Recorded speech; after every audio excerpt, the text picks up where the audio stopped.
Hello વિદ્યાર્થી મિત્રો, હું છું ડીએમ પટેલ અને આજે આપણે ચર્ચા કરવાના છીએ ધોરણ 10ના મુખ્ય વિષયની. જોકે મુખ્ય વિષયની અંદર તમને ખબર છે મેથ્સ એન્ડ સાયન્સનો સમાવેશ થાય છે, પરંતુ મેથ્સનું જે પેપર છે તો તમારે ઓલરેડી જતું રહ્યું છે. તો આજે આપણે જે ચર્ચા કરવાની છીએ માત્ર ને માત્ર સાયન્સ વિષયની ચર્ચા કરવાના છીએ. સાયન્સ ઘણા લોકોને ખબર છે સાયન્સ એટલે માથાનો દુખાવો, કેમ કે દર વર્ષે જો આપણે રિઝલ્ટ પણ જોઈએ ગવર્મેન્ટનું તો તમને ખબર છે મેથ્સ અને સાયન્સની અંદર રિઝલ્ટ થોડું ઓછું હોય છે, કારણ કે વિદ્યાર્થીઓના બે વિષયમાં થોડી નફરત છે. હું સમજી શકું છું હોઈ શકે, બટ આજે આપણે જે ચર્ચા કરવાના છીએ ધોરણ 10ના વિજ્ઞાન વિષયની જ ચર્ચા કરવાના છીએ. આજનો આપણો જે મેઇન ટોપિક છે એ વિજ્ઞાન વિષય. વિડીયો શરૂ કરતા પહેલા વિદ્યાર્થી મિત્રો તમારી જાણકારી માટે કહી દઉં, આજનો 1 કલાક તમારા માટે ખૂબ જ ઇમ્પોર્ટન્ટ છે. કેમ? કારણ કે જો આજનો વિડીયો તમે જોઈ લીધો તો તમે કોન્સેપ્ટ સમજી શકો અને તમે તમારા રિઝલ્ટને ઇમ્પ્રૂવ કરી શકશો. તો તૈયાર થઈ જાઓ વિદ્યાર્થી મિત્રો, તમે તમારા રિઝલ્ટને કેવી રીતે ઇમ્પ્રૂવ કરી શકો છો એને આપણે સ્ટેપ બાય સ્ટેપ શીખવાના છીએ. આગળ વધતા પહેલા ઘણા વિદ્યાર્થીઓ એવું વિચારતા હોય છે કે અમારે તો બહુ ટેન્શન છે, પણ તમારી જાણકારી માટે કહી દઉં, જેટલું તમને તમારું ટેન્શન છે એના કરતાં વધારે તમારા પેરેન્ટ્સને તમારું ટેન્શન છે. એ જવા દો, તમારા પેરેન્ટ્સને જેટલું ટેન્શન છે એનાથી વધારે આપણી ગવર્મેન્ટને પણ ટેન્શન હોય છે. શું કામ એ જાણકારી આપું?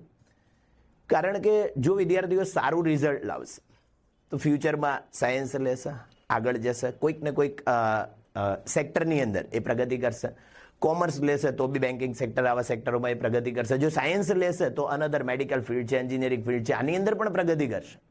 અને આપણો દેશ તમને ખબર છે પ્રગતિના પંથે જઈ રહ્યો છે. તો એના માટે આપણી ગવર્મેન્ટ પણ તમે જોઈ રહ્યા છો કે અત્યારે કેટલી મહેનત કરી રહી છે વિદ્યાર્થીઓ માટે.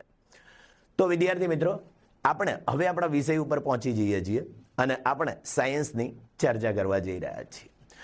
વ્યવસ્થિત ધ્યાન આપજો, હું સ્ટેપ બાય સ્ટેપ તમને રિઝલ્ટ ઇમ્પ્રૂવ કરવાની એક મેથડ શીખવાડી રહ્યો છું. ઓકે, તો અહીંયા ધોરણ 10ની અંદર આપણો વિષય વિજ્ઞાન છે. આજે આપણે માત્ર વિજ્ઞાન વિષય વિશે ચર્ચા કરવાના છીએ અને એ પણ સ્ટેપ બાય સ્ટેપ. વિદ્યાર્થી મિત્રો, મેં અહીંયા એક બોક્સ બનાવેલું છે જેની અંદર આપણે તમારા દરેક ચેપ્ટર છે એ ચેપ્ટર વિશે પહેલા માહિતી જોઈશું. શું કામ એ જાણકારી આપું?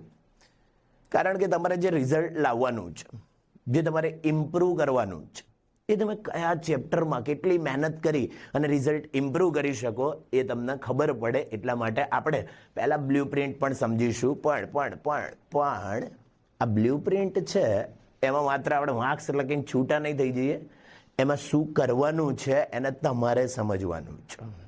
ઓકે, તો હું અહીંયા શું ડિવાઈડ કરું છું એ તમને કહી દઉં.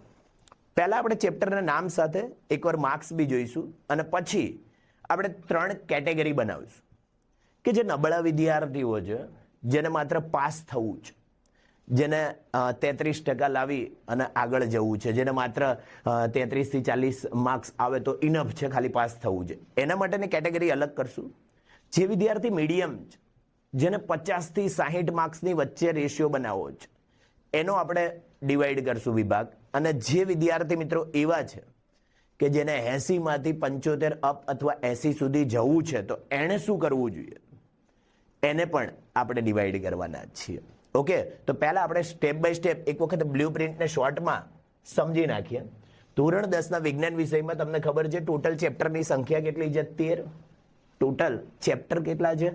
13. આવું સમજી શકું છું જે લોકોને માત્ર પાસ જ થવું છે એ લોકો 4 ચેપ્ટર ઉપર જ ફોકસ રાખીને બેઠા હશે. હું સમજી શકું છું.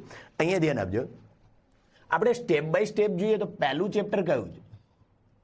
ચેપ્ટરનું નામ છે રાસાયણિક પ્રક્રિયાઓ અને સમીકરણો. આ ચેપ્ટર ઓલ ઓવર કેટલા માર્ક્સનું છે? તો ઓલ ઓવર તમારું જે ચેપ્ટર છે તમને ખબર છે 5 માર્ક્સનું છે. 5 માર્ક્સ શું છે હું ડીપમાં કહીશ અને કેટલું કરવું જોઈએ એ પણ ડીપમાં કહીશ, ખાલી ફોકસ રાખજો. એ જ રીતે ચેપ્ટર નંબર 2માં આવતા રહીએ તો ચેપ્ટરનું નામ છે એસિડ. 2 ઇઝ, આપણે કદાચ આવી જ રીતે વાતો કરવાવાળા બધા. અને ક્ષાર. તો ચેપ્ટરનું નામ શું છે? એસિડ, બેઝ અને ક્ષાર. જો આ ચેપ્ટર ઉપર આપણે ફોકસ કરીએ તો આ ચેપ્ટર ટોટલ કેટલા માર્ક્સનું છે? 10 માર્ક્સનું છે. ચલો એ જ રીતે ચેપ્ટર નંબર 3 માં જઈએ. ચેપ્ટર 3 કયું છે? તો જવાબ ધાતુઓ અને અધાતુઓ. હવે આ જે ચેપ્ટર છે ધાતુઓ અને અધાતુઓ, આ ચેપ્ટર ટોટલ 10 માર્ક્સનું છે. હું એવું કહી શકું કેમિસ્ટ્રીમાં સહેલા ચેપ્ટરમાંનું એક ચેપ્ટર છે. કદાચ મીડિયમ વિદ્યાર્થી છે આમાં સ્કોર કરવા માટે તૈયાર રહે, હું કહું એ પ્રમાણે. એ જ રીતે ચેપ્ટર નંબર 4 માં જતો રહો તો ચેપ્ટરનું નામ છે કાર્બન અને તેના સંયોજનો. હવે ટોટલ આ ચેપ્ટર કેટલા માર્ક્સનું છે? તો આ ચેપ્ટર ટોટલ 6 માર્ક્સનું છે. મેં બોર્ડ ઉપર લખ્યા છે 1 થી 4 ચેપ્ટર. આ 4 ચેપ્ટરને આપણે કેમિસ્ટ્રીના ચેપ્ટર તરીકે ઓળખીએ છીએ. કેમિસ્ટ્રીનું ચેપ્ટર એટલે ગુજરાતીમાં કેમિસ્ટ્રીને આપણે શું કહીએ છીએ? રસાયણ વિજ્ઞાન. તો 4 ચેપ્ટર શેના છે? રસાયણ વિજ્ઞાન. માત્ર સૂત્ર સૂત્ર સૂત્ર, સમીકરણ સૂત્ર સૂત્ર સૂત્ર, નથી કોઈના પુત્ર.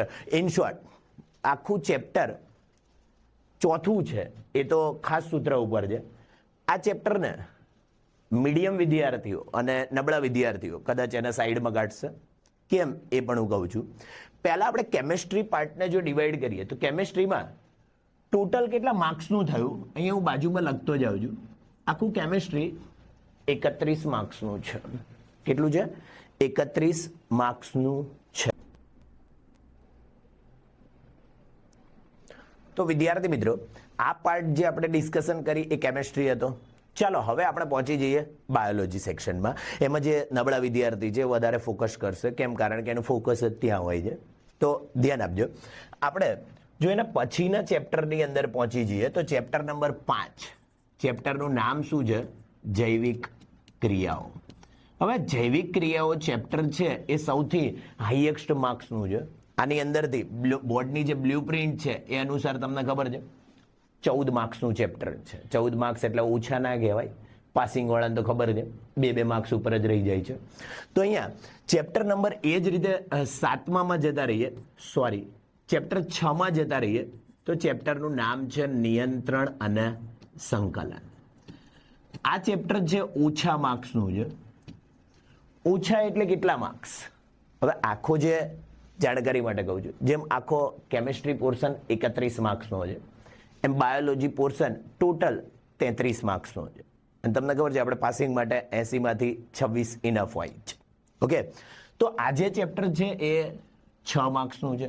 લેન્ધી ચેપ્ટર છે તો આપણે ડિસ્કશન કરીશું કયા કયા સવાલ જવાબ જે તમારે ખાસ તૈયાર કરવા જોઈએ અને કયા સવાલ જવાબ જેને તમે છોડી શકો છો. ઓકે, નેક્સ્ટ એ જ રીતે ચેપ્ટર નંબર 7માં આવતા રહીએ. ચેપ્ટરનું નામ છે સોરી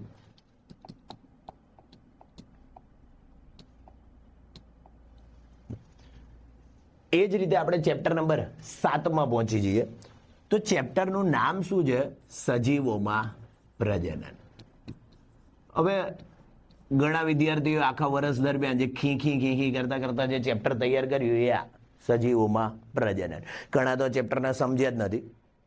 જ્યારે પણ કોઈ બે શિક્ષક બોલે ત્યારે શિક્ષક બોલે એ દરમિયાન ખાલી આ રીતે ચેપ્ટરને કાઢી નાખેલું છે. પછી જ્યારે એના ડાયાગ્રામ આકૃતિ આવે ત્યારે બધા માથું ખંજવાળતા જોવા મળે.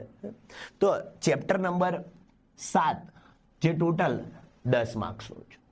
ચલો એ જ રીતે ચેપ્ટર નંબર 8માં આવતા રહીએ. ચેપ્ટરનું નામ શું છે? આનુવંશિકતા. હવે આનુવંશિકતા ચેપ્ટર છે એ ચેપ્ટર ટોટલ 3 જ માર્ક્સનું છે. કેમ? કારણ કે જૂના કોર્સની અંદર આ ચેપ્ટર આનુવંશિકતાનો ઉદ્વિકાસ હતું જેમાંથી માત્ર આનુવંશિકતા રાખ્યું છે અને એ પણ તમને ખબર 4 પત્તાનું જ છે. ઇનફ છે આપણા માટે. એટલી તૈયારી તો આરામથી થઈ જાય. ચલો આ તો બાયોલોજી પોર્શન. હું અહીંયા લખી નાખું છું બાયોલોજી, જેને આપણે જીવ વિજ્ઞાન તરીકે ઓળખીએ છીએ. અને જીવ વિજ્ઞાનનો આખો પોર્શન છે કેટલા માર્ક્સનો છે? 33 માર્ક્સનો છે. ઓકે, જો આપણે અહીંયા ટોટલ મારીએ 14 + 6 20, 20 અને 10 30 અને 3 33, તો ઇન શોર્ટ બાયોલોજી પોર્શન 33 માર્ક્સનો છે. ચલો હવે ત્રીજો પોર્શન શરૂ કરીએ. એ છે physics part. Physics, oh my God, ઘણા લોકો માટે ફિઝિક્સ એટલે જવા દો. ઘણા તો એટલા બધા ઇન્ટેલિજન્ટ વિદ્યાર્થીઓ હોય છે, આપણે માર્ક કર્યું છે. શું કરશે? પોતાને કોઈ સવાલનો જવાબ ના આવડતો હોય અને જો બાજુવાળો એ વાંચતો હોય તો પછી એને સમજાવતા જોવા મળે, બે ના પૂછાયેલા બે ના વાંચવાનું હોય, બે એને તો વાંચવા દો. ઇન શોર્ટ આવા પણ વિદ્યાર્થીઓ છે, તો એ બી ફોકસ રાખે. ચલો નેક્સ્ટ એનાથી આગળ વધીએ તો ચેપ્ટર નંબર 9 જોઈએ. ચેપ્ટરનું નામ શું છે? પ્રકાશ. અને પ્રકાશની બે ઘટના ભણવામાં આપી છે. પહેલી છે પરાવર્તન, ધ્યાન આપજો પરિવર્તન નથી, એ તો આપણું થઈ ગયું છે. પરાવર્તન અને વક્રીભવન. આ જે ચેપ્ટર છે ફિઝિક્સનું ચેપ્ટર છે, લેન્ધી ચેપ્ટરમાંનું એક ચેપ્ટર છે. ધોરણ 10માં નવા આવ્યા ત્યારે પહેલું કદાચ સ્કૂલો ક્લાસોમાં આજ પીક કરેલું ચેપ્ટર નંબર 10 જૂના કોર્સ અનુસાર, અને નવામાં આપણે એને 9 નંબર આપીએ છીએ, પ્રકાશ, પરાવર્તન અને વક્રીભવન. ચલો નેક્સ્ટ એનાથી આગળ વધીએ તો 10મું ચેપ્ટર છે મારી આંખ, એટલે કે માનવ આંખ. તો અમે બધા શું છીએ? એટલે બધા આવી ગયા. માનવ આંખ અને જોડે જોડે રંગબેરંગી દુનિયા. હવે આ માનવ આંખ અને રંગબેરંગી દુનિયા છે, આ ચેપ્ટરને જો તમે પિક કરો તો આ ચેપ્ટર ટોટલ 9 માર્ક્સનું છે. ચલો એનાથી થોડું આગળ વધીએ, નામ સાથે ફાસ્ટ જઈએ થોડા. ચેપ્ટર 11, ચેપ્ટરનું નામ છે વિદ્યુત. હવે વિદ્યુત વાળું ચેપ્ટર છે, ટોટલ 10 માર્ક્સનું છે. તો હું ત્યાં જોડે જોડે લખું છું 10 માર્ક્સ. લાવો પેલું, અચ્છા લીધો જ નતો, પરસેવો તો આવે જ છે, દેખાય જ છે ને પેલામાં બી. મારે અમારા સ્ટુડિયોમાં યાર તકલીફ થતી, એટલે અમે ક્યારે શૂટ કરતા ખબર? 5:30 સવારે, કેમ કે ઠંડી હોય ને તો વાંધો નહીં આવતો. અચ્છા, એ બ્લેઝર ગરમી આપે છે, બીજું કશું નહીં. Okay, yes. આવી સેન્ટરમાં ત્યાંથી સ્ટાર્ટ કરીએ. રેડી? તો આજે ચેપ્ટર છે ચેપ્ટર નંબર 10. પણ ઉભા રહી જાઓ, હું નહીં દેખાતો અહીંયા, પછી વિડીયો રેકોર્ડ થાય છે ને ચેક કરી લેજો એકવાર. ઓકે, કરું સ્ટાર્ટ. તો અહીંયા જે ફિઝિક્સ પોર્શન છે એ બી આપણે લખી નાખ્યો છે. હવે લાસ્ટ લઈ લઈએ છેલ્લે જે એક ચેપ્ટર છે જેને ઘણા લોકોએ કાઢી જ નાખ્યું છે કે અમારે જોઈતું જ નથી, જેમ રેશન કાર્ડમાંથી નામ કાઢી નાખે એમાંથી ચેપ્ટર કાઢી નાખેલું છે, એવું હાર્ડ ચેપ્ટર લોકો એવું માને છે. તો એ કયું છે? વિદ્યુત પ્રવાહની ચુંબકીય અસરો. પણ આમાંથી પણ મોટર જનરેટર મેઇન ટોપિક ગવર્મેન્ટે કાઢી નાખેલા છે, તો વિદ્યાર્થીને એનો પણ બેનિફિટ છે. અને લાસ્ટ એક પર્યાવરણનું ચેપ્ટર અગેઇન છે. ચેપ્ટરનું નામ છે નથી તમારું નથી અમારું, આ છે માત્ર ને માત્ર આપણું પર્યાવરણ. હવે આ ચેપ્ટર છે એ પણ કેટલા માર્ક્સનું છે? હું 2 ચેપ્ટરના માર્ક્સ બાજુમાં જોડે લખી નાખું છું, કેમ કે આગળના માર્ક્સ પણ રહી ગયા છે. તો અહીંયા વિદ્યુત પ્રવાહની ચુંબકીય અસર છે, આ ચેપ્ટર 8 માર્ક્સનું છે. અને જે બાયોલોજીનું ચેપ્ટર છે પર્યાવરણનું, એ ચેપ્ટરના જો આપણે માર્ક્સ જોઈએ આપણું પર્યાવરણ, તો એના ટોટલ 10 માર્ક્સ છે. મેં અહીંયા પોર્શન વાઇઝ થોડું ડિવાઇઝ કરેલું છે. અહીંયા જોઈએ એક લાસ્ટમાં કે જે ફિઝિક્સ પોર્શન છે એ કેટલા માર્ક્સનો છે? તો ફિઝિક્સ જેને આપણે ભૌતિક વિજ્ઞાન કહીએ છીએ, અહીંયા જોઈએ તો આ ટોટલ 8 અને 9 17, 17 અને 10 27, 27 અને 8 35 માર્ક્સનો પોર્શન છે. તો અહીંયા લખું છું 35. તો પહેલું તો આપણે એ સમજી લઈએ કે આપણું જે બોર્ડનું પેપર છે ટોટલ કેટલા માર્ક્સનું આવશે. વિદ્યાર્થી મિત્રો હવે ફોકસ રાખજો, કેમ કારણ કે જે ગેમ છે હવે પછીની જ છે. આ તો ઘણીવાર આપણે પેપરના માળખામાં જોયેલી છે, ગવર્મેન્ટની પીડીએફમાં જોયેલી છે, તમને સ્કૂલ ક્લાસો બધી જગ્યાએ પહેલા પેપર સ્ટાઇલ સમજાવેલી જ છે, પણ મેઇન શબ્દ ઉપર ફોકસ રાખજો. સ્ટાર્ટ કરીએ. કેમિસ્ટ્રી પોર્શન છે ટોટલ 31 માર્ક્સનો છે. ફિઝિક્સ છે ટોટલ 33 માર્ક્સનો છે. બાયોલોજી છે એ 35 માર્ક્સનો છે. આપણું પર્યાવરણ 10 માર્ક્સનું છે. જો આપણે બધાનો સરવાળો કરીએ તો 109 માર્ક્સનું પેપર આવવાનું છે. કેટલા માર્ક્સનું છે? 109 માર્ક્સનું પેપર. હું 80 માર્ક્સનું તો નહીં જ કહું. કેમ? કારણ કે 109નું આવવાનું છે, 80નું તો તમારે લખવાનું જ. ઓકે, હવે આપણે થોડું ડિવાઈડ કરતા જઈએ કયા વિદ્યાર્થીએ કેવી રીતે તૈયારી કરવી જોઈએ. સૌથી પહેલા આપણે 3 વિભાગ પાડી દીધા કે નબળા વિદ્યાર્થીઓ છે જેને માત્ર પાસ થવું છે, 40 સુધી માર્ક્સ લાવવા છે. બીજા એવા વિદ્યાર્થીઓ મધ્યમ છે જે લોકોને માત્ર 50 થી 60 વચ્ચે રેશિયો કરવો છે, અને એક ટોપર્સ વિદ્યાર્થીઓ. હવે હું જે બોલું એના ઉપર ફોકસ રાખજો. જ્યારે હું ધીમે બોલું તો એના ઉપર નબળા વિદ્યાર્થીઓ ફોકસ કરશે. જ્યારે મારી સ્પીડ થોડી વધે તો મધ્યમ વિદ્યાર્થીઓ ફોકસ કરશે. અને જો મારી સ્પીડ વધતી જતી હોય સતત, તો એમાં હોશિયાર વિદ્યાર્થીઓ પણ ફોકસ કરશે. ઓકે, ચાલો આપણે સ્ટાર્ટ કરીએ. હવે જે નબળા વિદ્યાર્થીઓ છે, જેને માત્ર પાસ જ થવું છે, એ વિદ્યાર્થી માટે આ પાર્ટ ઇનફ છે. 33 માર્ક્સ અને અહીંયા 10 માર્ક્સ આપણું પર્યાવરણ. આમ જોઈએ તો 33 અને 10 કેટલા થયા? 43 માર્ક્સ. અગેન 33 અને 10 કેટલા થયા? 43 માર્ક્સ. જેને પાસ થવું છે, પાસિંગ માર્ક્સ કેટલા છે? 26. તો અહીંયા જોઈએ તો 33 અને 10 43 માર્ક્સ તો આપણે બાયોલોજી પોર્શનમાંથી કવર કરી શકીએ જ. ઓકે, એક જે નબળા વિદ્યાર્થીઓ હતા એના માટે એ લોકો આ પોર્શન ઉપર ખાસ ધ્યાન આપે છે. નેક્સ્ટ એના પછી કેમિસ્ટ્રીની વાત કરીએ અને ફિઝિક્સની વાત કરીએ. તો મીડિયમ વિદ્યાર્થીઓ છે એ બાયોલોજીથી કેમિસ્ટ્રી તરફ જશે. અને જે ટોપર્સ છે એને તો આપણે કહેવાની જરૂર જ નથી, એ તો ત્રણેય પોર્શનમાં માસ્ટર જ હશે, તો આજે આપણે એને માસ્ટર કહીશું. ચલો આપણે દરેક ચેપ્ટરમાંથી કેટલા સવાલ ખાસ તૈયાર કરવા જોઈએ એના ઉપર ફોકસ રાખીએ. હું અહીંયા પહેલા ચેપ્ટરની અંદર આવી જાઉં. ચેપ્ટરનું નામ છે રાસાયણિક પ્રક્રિયાઓ અને સમીકરણ. હવે આ ચેપ્ટરની અંદર ટોટલ હું જે ઉપરથી સવાલ બોલું ને મગજમાં રાખજો. ટોટલ રાસાયણિક પ્રક્રિયાઓ કેટલા પ્રકારની? 5. સંયોગીકરણ, વિઘટન, વિસ્થાપન, દ્વિવિસ્થાપન, રેડોક્સ. અગેન સંયોગીકરણ, વિઘટન, વિસ્થાપન, દ્વિવિસ્થાપન અને રેડોક્સ. 5 પ્રક્રિયાઓ છે. 5 સાથે 4 પ્રક્રિયાઓ ફ્રી છે. ફ્રી એક સાથે એક છે ને. સંયોગીકરણ સાથે ઉષ્માક્ષેપક ફ્રી. એ જ રીતે વિઘટન સાથે ઉષ્માશોષક ફ્રી. વિસ્થાપન અને દ્વિવિસ્થાપન સાથે અવક્ષેપન ફ્રી.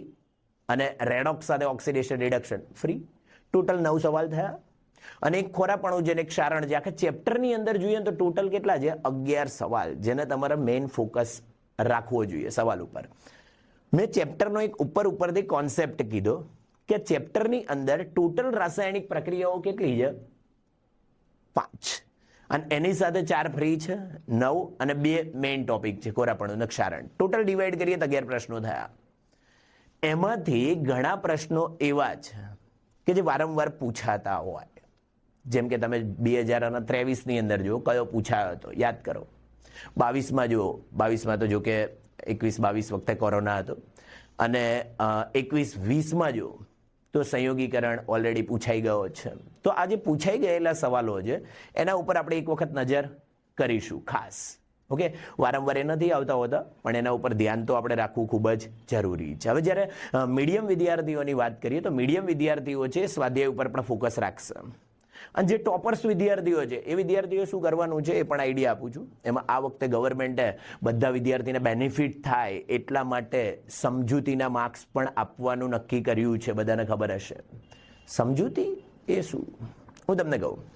જ્યારે માની લો કે સંયોગીકરણની આપણે વ્યાખ્યા લખીએ છીએ. સંયોગીકરણ એટલે શું? તો આપણે વ્યાખ્યા લખીએ છીએ જે રાસાયણિક પ્રક્રિયા દરમિયાન અથવા જે રાસાયણિક પ્રક્રિયામાં એક જ પ્રક્રિયક તૂટીને વધુ સરળ નિપજોનું નિર્માણ કરે તો આવી પ્રક્રિયાને સંયોગીકરણ પ્રક્રિયા તરીકે ઓળખવામાં આવે છે. પણ આ વખતે સમજૂતીના માર્ક્સ છે. સમજૂતી મતલબ શું? જો તમે આવું પણ લખો છો કે જ્યાં એક જ પ્રક્રિયક હોય અને વધુ નિપજનું નિર્માણ થાય તો આને સંયોગીકરણ કહેવાય, તો પણ આ વખતે તમને માર્ક્સ આપવામાં આવશે, કારણ કે સમજૂતીના માર્ક્સ છે. હવે સમજૂતીમાં પણ લોકોને ખબર નથી પડતી કે સમજૂતી મતલબ લખવાનું કેટલું. તો એ વિદ્યાર્થી મિત્રો માટે માની લો કે મેં બીજું ચેપ્ટર ચાલુ કર્યું એસિડ, બેઝ અને ક્ષાર. આમાં તટસ્થીકરણની વ્યાખ્યા છે. એક્ઝામ્પલ લઈએ તો તટસ્થીકરણ એટલે શું? આપણે વ્યાખ્યા એવું લખીએ છીએ કે જ્યારે એસિડ અને બેઝ વચ્ચે રાસાયણિક પ્રક્રિયા થઈ ક્ષાર અને પાણી બને તો એને આપણે તટસ્થીકરણ પ્રક્રિયા કહીએ છીએ. હોશિયાર વિદ્યાર્થી મારી સ્પીડ ઉપર ફોકસ રાખે, મીડિયમ વિદ્યાર્થી શબ્દો ઉપર ફોકસ રાખે. તો અહીંયા આમાં મેઇન 4 શબ્દો છે: એસિડ, બેઝ, ક્ષાર, પાણી. આને કહેવાય સમજૂતી.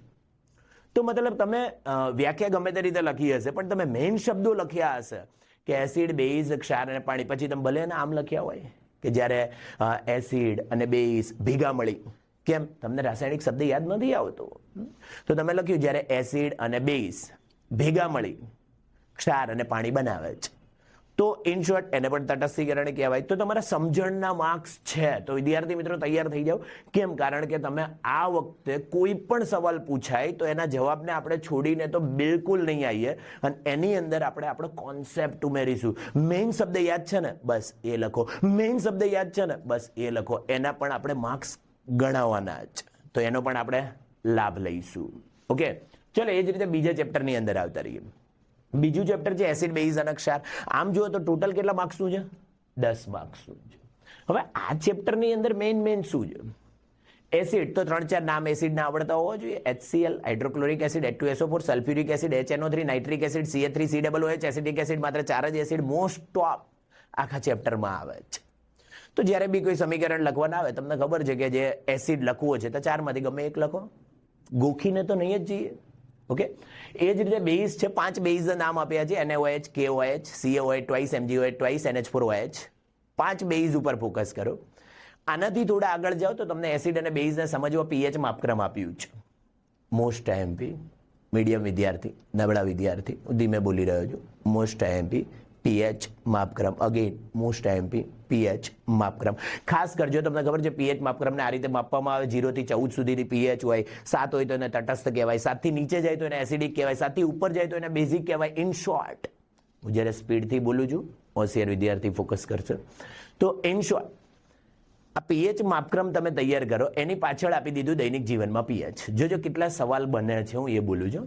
એક તો પીએચ માપક્રમ બન્યો, એક તટસ્થીકરણ બન્યો.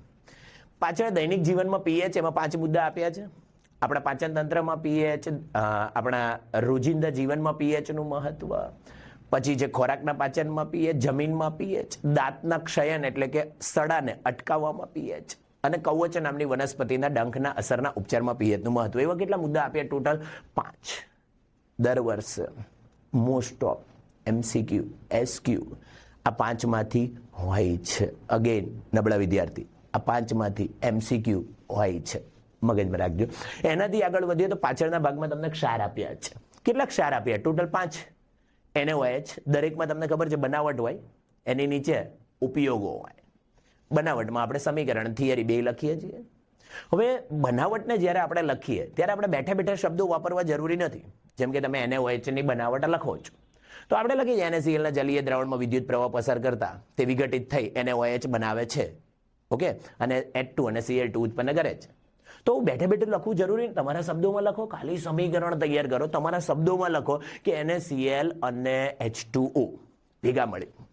ઓકે, મગજ દોડાવજો, સમજણના માર્ક્સ છે આ વર્ષે. તો ત્યાં પાછળ લખો કે શું છૂટું પડે છે.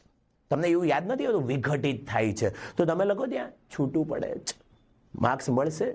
ઓકે, અને એ જ રીતે 5 ક્ષારમાં પહેલો આપણે શીખ્યા NaOH, બીજો વિરંજન પાવડર કેલ્શિયમ ઓક્સીક્લોરાઇડ, ત્રીજો બેકિંગ સોડા ખાવાનો સોડા, ચોથો છે વોશિંગ સોડા ધોવાનો સોડા, અને 5મો POP પ્લાસ્ટર ઓફ પેરિસ. પણ ધ્યાન રાખશું, આપણા શબ્દોમાં લખવાનું મતલબ ફેકમ ફેક બિલકુલ નહીં કરીએ. ઘણા વિદ્યાર્થી એટલા બધા ઇન્ટેલિજન્ટ હોય છે, એમ કીધું હોય ને ખાવાનો સોડા ઉપયોગો લખો, ખાવામાં. ધોવાનો સોડા ઉપયોગો લખો, ધોવામાં. આવા શબ્દો યુઝ નહીં કરીએ આપણે. થોડું ડીપમાં લખશું, થોડું વ્યવસ્થિત લખશું. હવે અહીંયા ધ્યાન રાખવા જેવી બાબત, આ ચેપ્ટર ટોટલ 10 માર્ક્સ છે. હવે 10 માર્ક્સમાં શું છે? એક તો 4-4 માર્ક્સના 2 સવાલ મૂકી દીધા છે.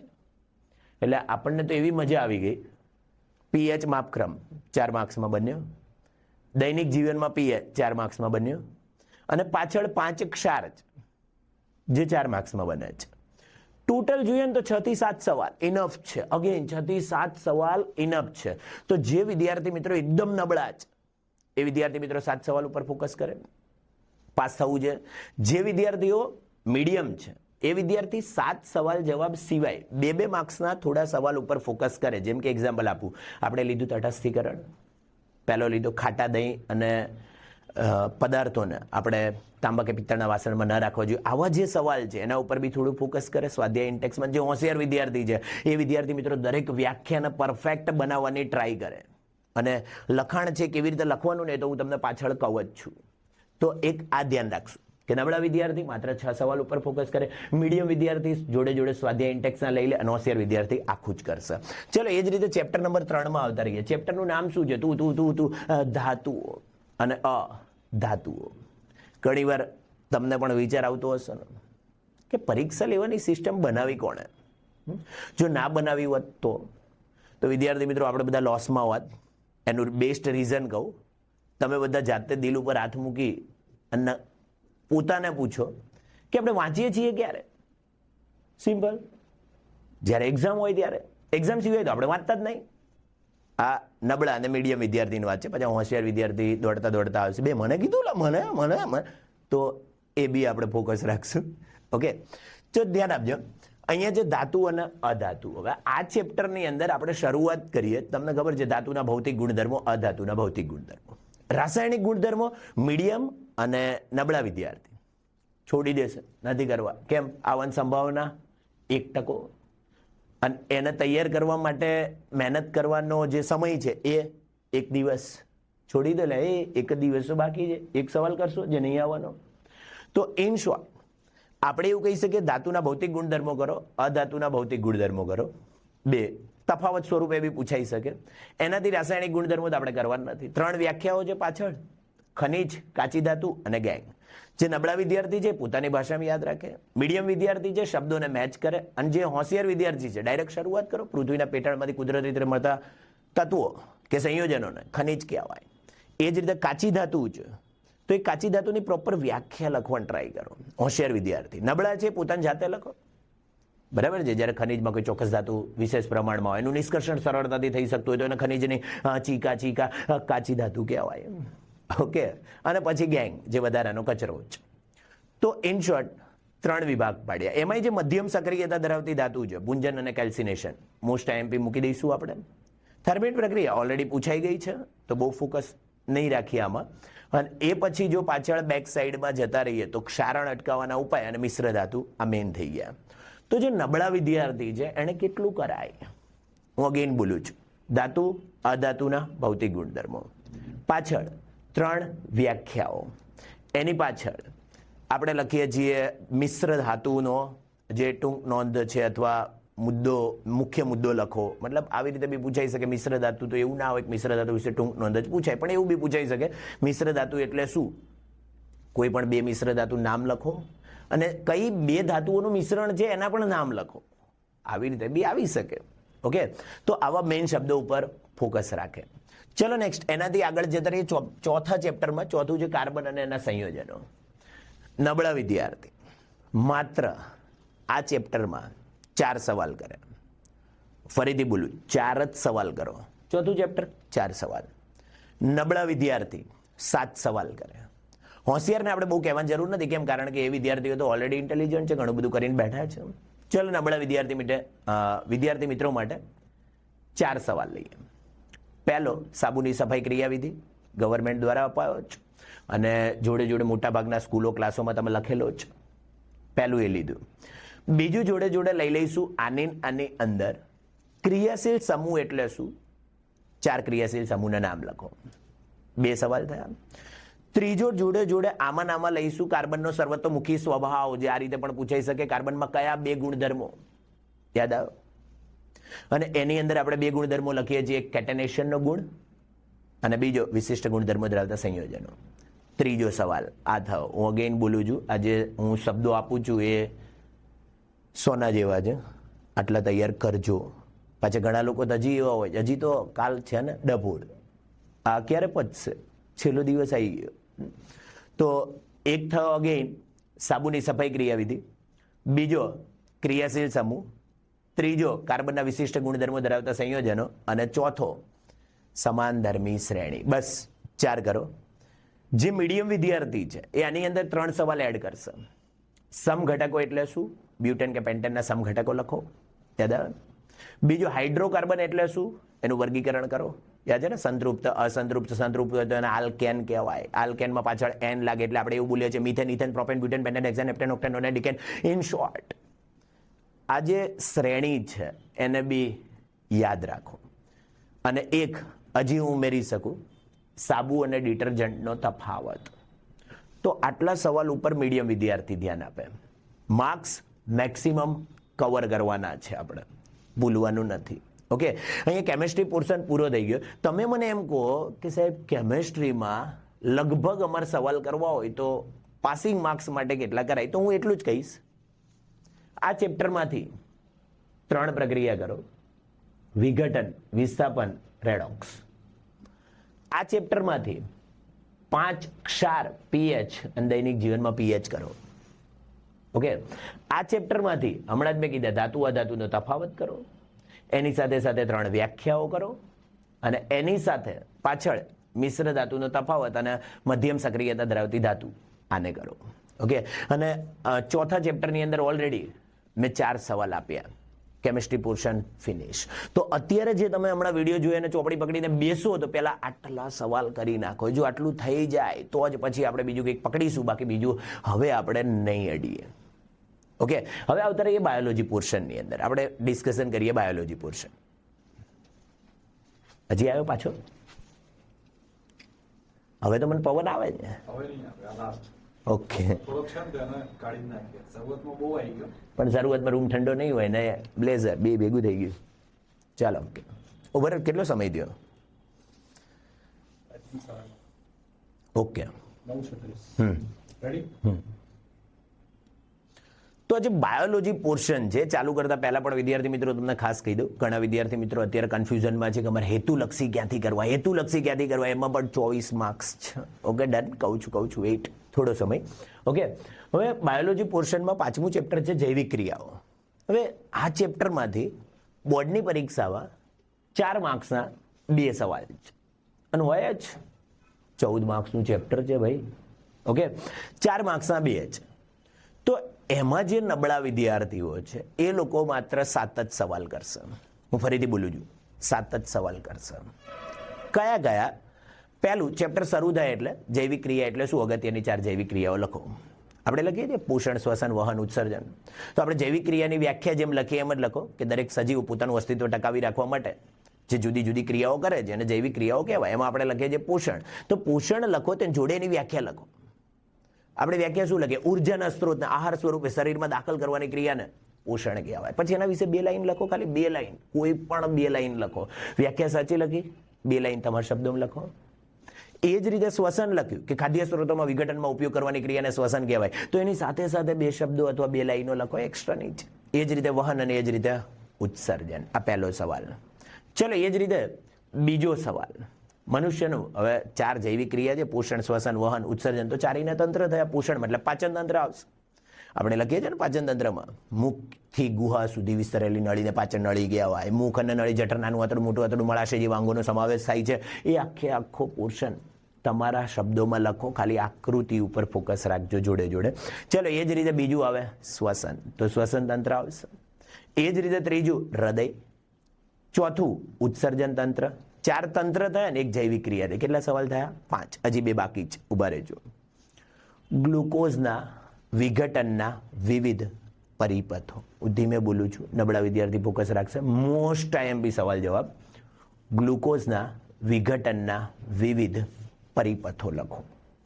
4 પરિપથ અને જે ચાર્ટ આપેલો છે એ તમારે વ્યવસ્થિત જોવાનો છે, આખો ચાર્ટ.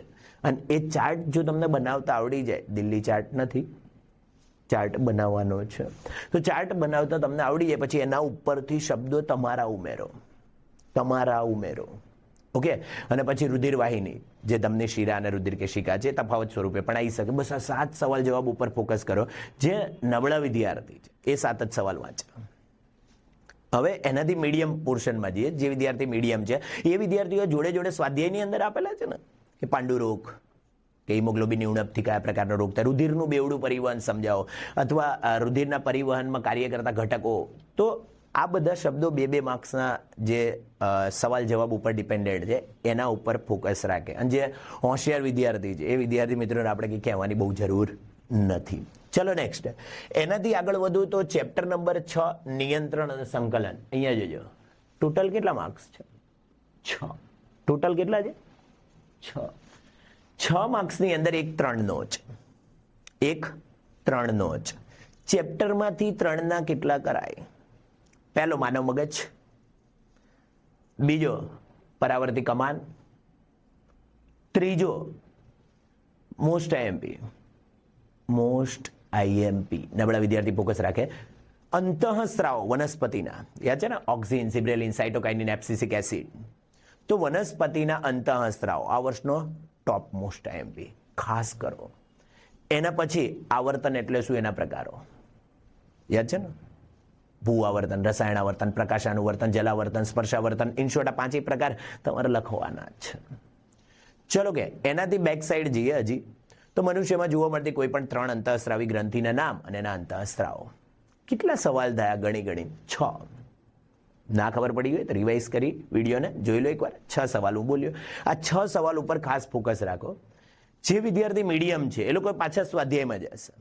જેમ કે અનૈચ્છિક ક્રિયા અને પરાવર્તિત ક્રિયાનો તફાવત પાછળ આપ્યો છે. મોસ્ટ આઈએમપી એવા શબ્દો ઉપર ફોકસ રાખો. સ્વાધ્યાયના અમુક સવાલ છે હું બોલું છું એના ઉપરથી મીડિયમ વિદ્યાર્થીઓને કદાચ ખબર પડી રહી છે કે અમને આગળ જે સવાલ દરેક ચેપ્ટરમાંથી આપે છે એ અને જોડે જોડે હું સ્વાધ્યાયના થોડા કહું છું એ આ બે ઉપર આપણે ફોકસ રાખવાનું છે. હવે વાત કરીએ 2 માર્ક્સના તો 2 માર્ક્સના તો મોસ્ટ ઓફ સ્વાધ્યાય અને ઇન્ટેક્સમાંથી હોય છે આ ચેપ્ટરમાંથી. તો આપણે એના ઉપર હું વારંવાર મીડિયમ વિદ્યાર્થીને કહું છું કે એના ઉપર તમે થોડું ફોકસ રાખો. ઓકે ચલો નેક્સ્ટ એનાથી આગળ વધીએ. સજીવોમાં પ્રજનન ટોટલ કેટલા માર્ક્સનું છે? 10 માર્ક્સનું છે. અગેન ટોટલ કેટલા માર્ક્સનું છે? 10 માર્ક્સનું છે. આમ તો જ્યારે ચેપ્ટરની શરૂઆત થઈ સજીવોમાં પ્રજનન તો પ્રજનન કેટલા પ્રકારના? 2 અલિંગી લિંગી. હું આઈએમપી સવાલ તરફ જઈ રહ્યો છું. અલિંગી પ્રજનન છે એના પ્રકાર લખો અને એમાં કોઈ એક પ્રકાર જેમ કે ભાજન સમજાવો. આપણે લખીએ છીએ અલિંગી પ્રજનનના ટોટલ કેટલા પ્રકાર? 6 પ્રકાર. કયા 6 પ્રકાર? હું ક્રમમાં શરૂ કરું તો ભાજન, અવખંડન, પુનર્જનન, કલિકા સર્જન, વાનસ્પતિક પ્રજનન અને બીજાણુ નિર્માણ. ટોટલ કેટલા લખીએ છીએ? 6. હવે મીડિયમ વિદ્યાર્થી મિત્રો ધ્યાન આપે કે જ્યારે આ 6 પ્રકાર તમે શીખો છો તો જોડે જોડે એના એમસીક્યુ જે હોય છે એની અંદરથી જ હોય છે. મતલબ કોઈ ખાલી જગ્યા કોઈ ખરું ખોટું જે બી પૂછાય ને એ મોસ્ટ ઓફ આ 6 ને લગતું જ હોય છે. જેમ કે હું એક્ઝામ્પલ આપું. તમે ભાજન લખો છો ભાજનના મુખ્ય પ્રકાર કેટલા? 2. હું થોડું સ્પીડમાં બોલીશ. હું સ્પીડમાં બોલું એનો મતલબ એવો થાય છે કે હોશિયાર અને મીડિયમ બે ફોકસ કરશે. જેમ કે આપણે લખીએ છીએ ભાજનના કેટલા પ્રકાર છે? 2. દ્વિભાજન, બહુભાજન. તો દ્વિભાજનના એક્ઝામ્પલ કેટલા? 4. Amoeba, Paramecium, Euglena, Leishmania. આ 4. બહુભાજનમાં કેટલા લખાય? 1 જ પ્લાઝ્મોડિયમ. હું 5 શબ્દો બોલ્યો એ એમસીક્યુ બન્યા. ઓકે એ જ રીતે અવખંડનમાં શું લખીએ છીએ? સ્પાઇરોગાયરા. એ રીતે પુનર્જનનમાં શું લખીએ છીએ? હાઇડ્રા, પ્લેનેરિયા, તારા માછલી. એ રીતે કલિકા સર્જનમાં આપણે શું લખીએ છીએ? હાઇડ્રા અને યીસ્ટ, ઈહા. અને એની સાથે વાનસ્પતિક પ્રજનનમાં બટાકાનો કંદ અને પાનફૂટીનું પર્ણ. પાનફૂટીનું પર્ણ તમને ખબર છે આ વખતે ગવર્મેન્ટના બોર્ડના પેપરમાં પણ છે બ્લુ પ્રિન્ટમાં. અને એ જ રીતે લાસ્ટમાં જતા રહીએ બીજાણું નિર્માણ તો રાઇઝોપસ અને મ્યુકર. હું જે શબ્દો બોલ્યા ને એમાંથી એમસીક્યુ વારંવાર પૂછાય જ છે. દર વર્ષે એમસીક્યુને જો આપણે ફોકસ કરીએ આ ચેપ્ટરમાંથી તો મોસ્ટ ઓફ તમને આ પાર્ટમાંથી જ દેખાશે. તો હું જે બોલું છું એના ઉપર પણ ફોકસ રાખજો. જે નબળા વિદ્યાર્થી હતા એ લોકોએ આ સવાલ જવાબ તૈયાર કરવાનો. શું? અલિંગી પ્રજનન એટલે શું?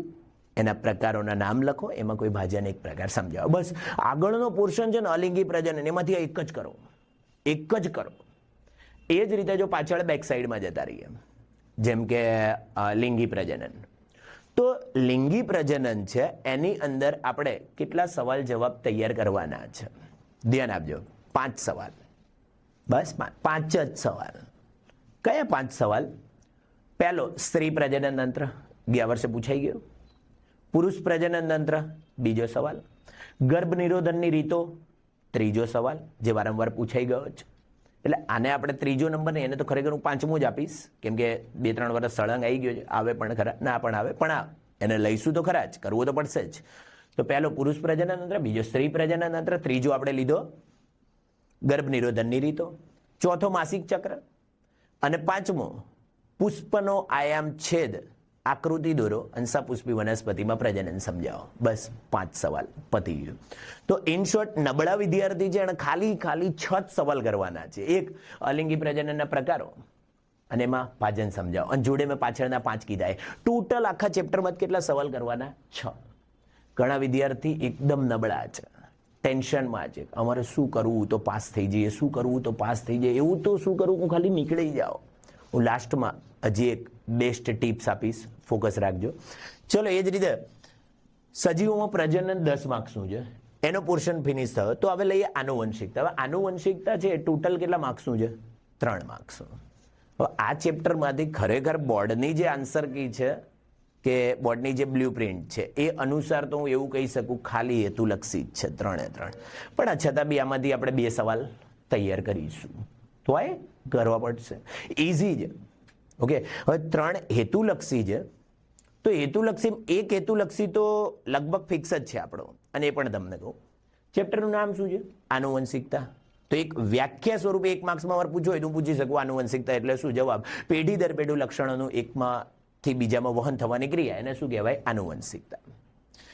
તો આ એક વ્યાખ્યા તૈયાર કરશું, અને બીજો જોડે જોડે જે કમ્પલસરી તૈયાર કરવાનો છે કે આનુવંશિકતાના પ્રથમ પ્રયોગ કરનાર વૈજ્ઞાનિક ખાલી જગ્યા હતા મેન્ડલે. મગજમાં રાખજો મેન્ડલે, મગજમાં રાખજો મેન્ડલે, મગજમાં રાખજો મેન્ડલે. 99% હશે જ વૈજ્ઞાનિકનું નામ. ચલો કે એ રીતે બે સવાલ આમાંથી કયા તૈયાર કરવાના? પહેલું, મેન્ડલેનો પ્રયોગ યાદ છે? ઊંચા છોડ નીચા છોડ સંકલન કરતા શું જોવા મળ્યું? બધા ઊંચા. F1 પેઢી.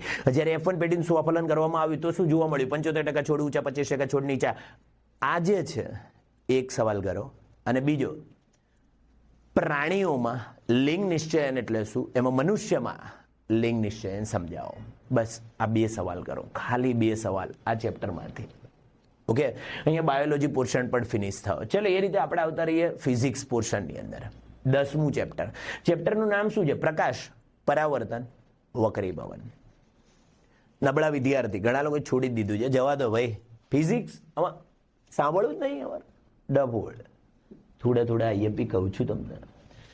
જે વિદ્યાર્થીઓ એકદમ નબળા જ, એને 6 સવાલ કરે તો ઇનફ છે. અત્યારે પૂછાય તોય ઠીક છે, ના પૂછાય તોય ઠીક છે. ખાલી 6 કયા? પરાવર્તન એટલે શું? એના નિયમ. વક્રીભવન એટલે શું? એના નિયમ. ચેપ્ટરનું નામ છે. 2 થયા. અંતર્ગોળ અરીસાના ઉપયોગ, બહિર્ગોળ અરીસાનો ઉપયોગ 4 થયા. લેન્સનો પાવર 5 થયા. અને આમ તો જે છેલ્લો સવાલ છે, હું એમ કહી શકું એક પ્રકારનો દાખલો. તો જે લોકોને દાખલામાં ઇન્ટરેસ્ટ નથી એ ખાલી 5 જ કરે. જે મીડિયમ વિદ્યાર્થી છે એને આ 6થો સવાલ એડ કરવાનો. દાખલામાં શું હોય છે? દર વર્ષે અરીસાનું સૂત્ર હોય, લેન્સનું સૂત્ર હોય. અરે અરીસાનું સૂત્ર આપણે શું લખીએ? 1/v + 1/u = 1/f. આ થઈ ગયું સૂત્ર. લેન્સ હોય તો આપણે વચ્ચે માઇનસ લખીએ, 1/v - 1/u = 1/f. આ લખીએ. જે દાખલો પૂછાવાનો એનું સૂત્ર રાજ વાપરવાનું, કેમ કે મેથ્સ તો છે નહીં કે દરેક દાખલે સૂત્ર બદલે. સૂત્ર તો એક જ રહે. મતલબ સૂત્ર તમે એક તૈયાર કરીને ગયા. દાખલો ગમે તે પૂછાય. યુ આપ્યો હોય, વી આપ્યો હોય તો એફ શોધવાના છે. મીડિયમ વિદ્યાર્થીઓ સમજે, હોશિયાર થોડું સ્કીપ કરી શકે. અહીંથી સમજવાનો ટોપિક એ છે, જે આપણે લખીએ છીએ દાખલાના આન્સરો, એમાં કાં તો સામે લઈ જવાનું પ્લસ માઇનસમાં ભૂલ આવે છે. તો એવા લોકો માટે માત્ર 4 જ દાખલા અત્યારે ઇનફ છે. અને એક સ્વાધ્યાયનો કરશું આપણે. 4 દાખલા હું કહું કયા? તો જે પાઠ્યપુસ્તકના ઉદાહરણના 4 દાખલા આપ્યા છે, યાદ છે ને? 2 લેન્સના અને 2 અરીસાના. અને સ્વાધ્યાયનો એક 18 સેમી વાળો છેલ્લે લાસ્ટમાં હશે, પેજમાં જોશો તો એક આ સવાલ. બસ 5 દાખલા કરો. 5 દાખલા ઇનફ છે તમારા માટે. ઓકે.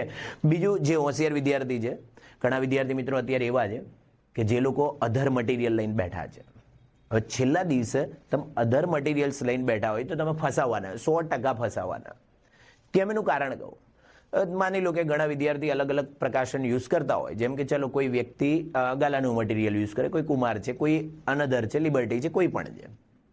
હવે સમજો, આમ તો દરેકના જો 3-4 પેપર હોય તો આપણે તૈયાર કરવા ઈઝી પડે. 4, 5 સુધી ના.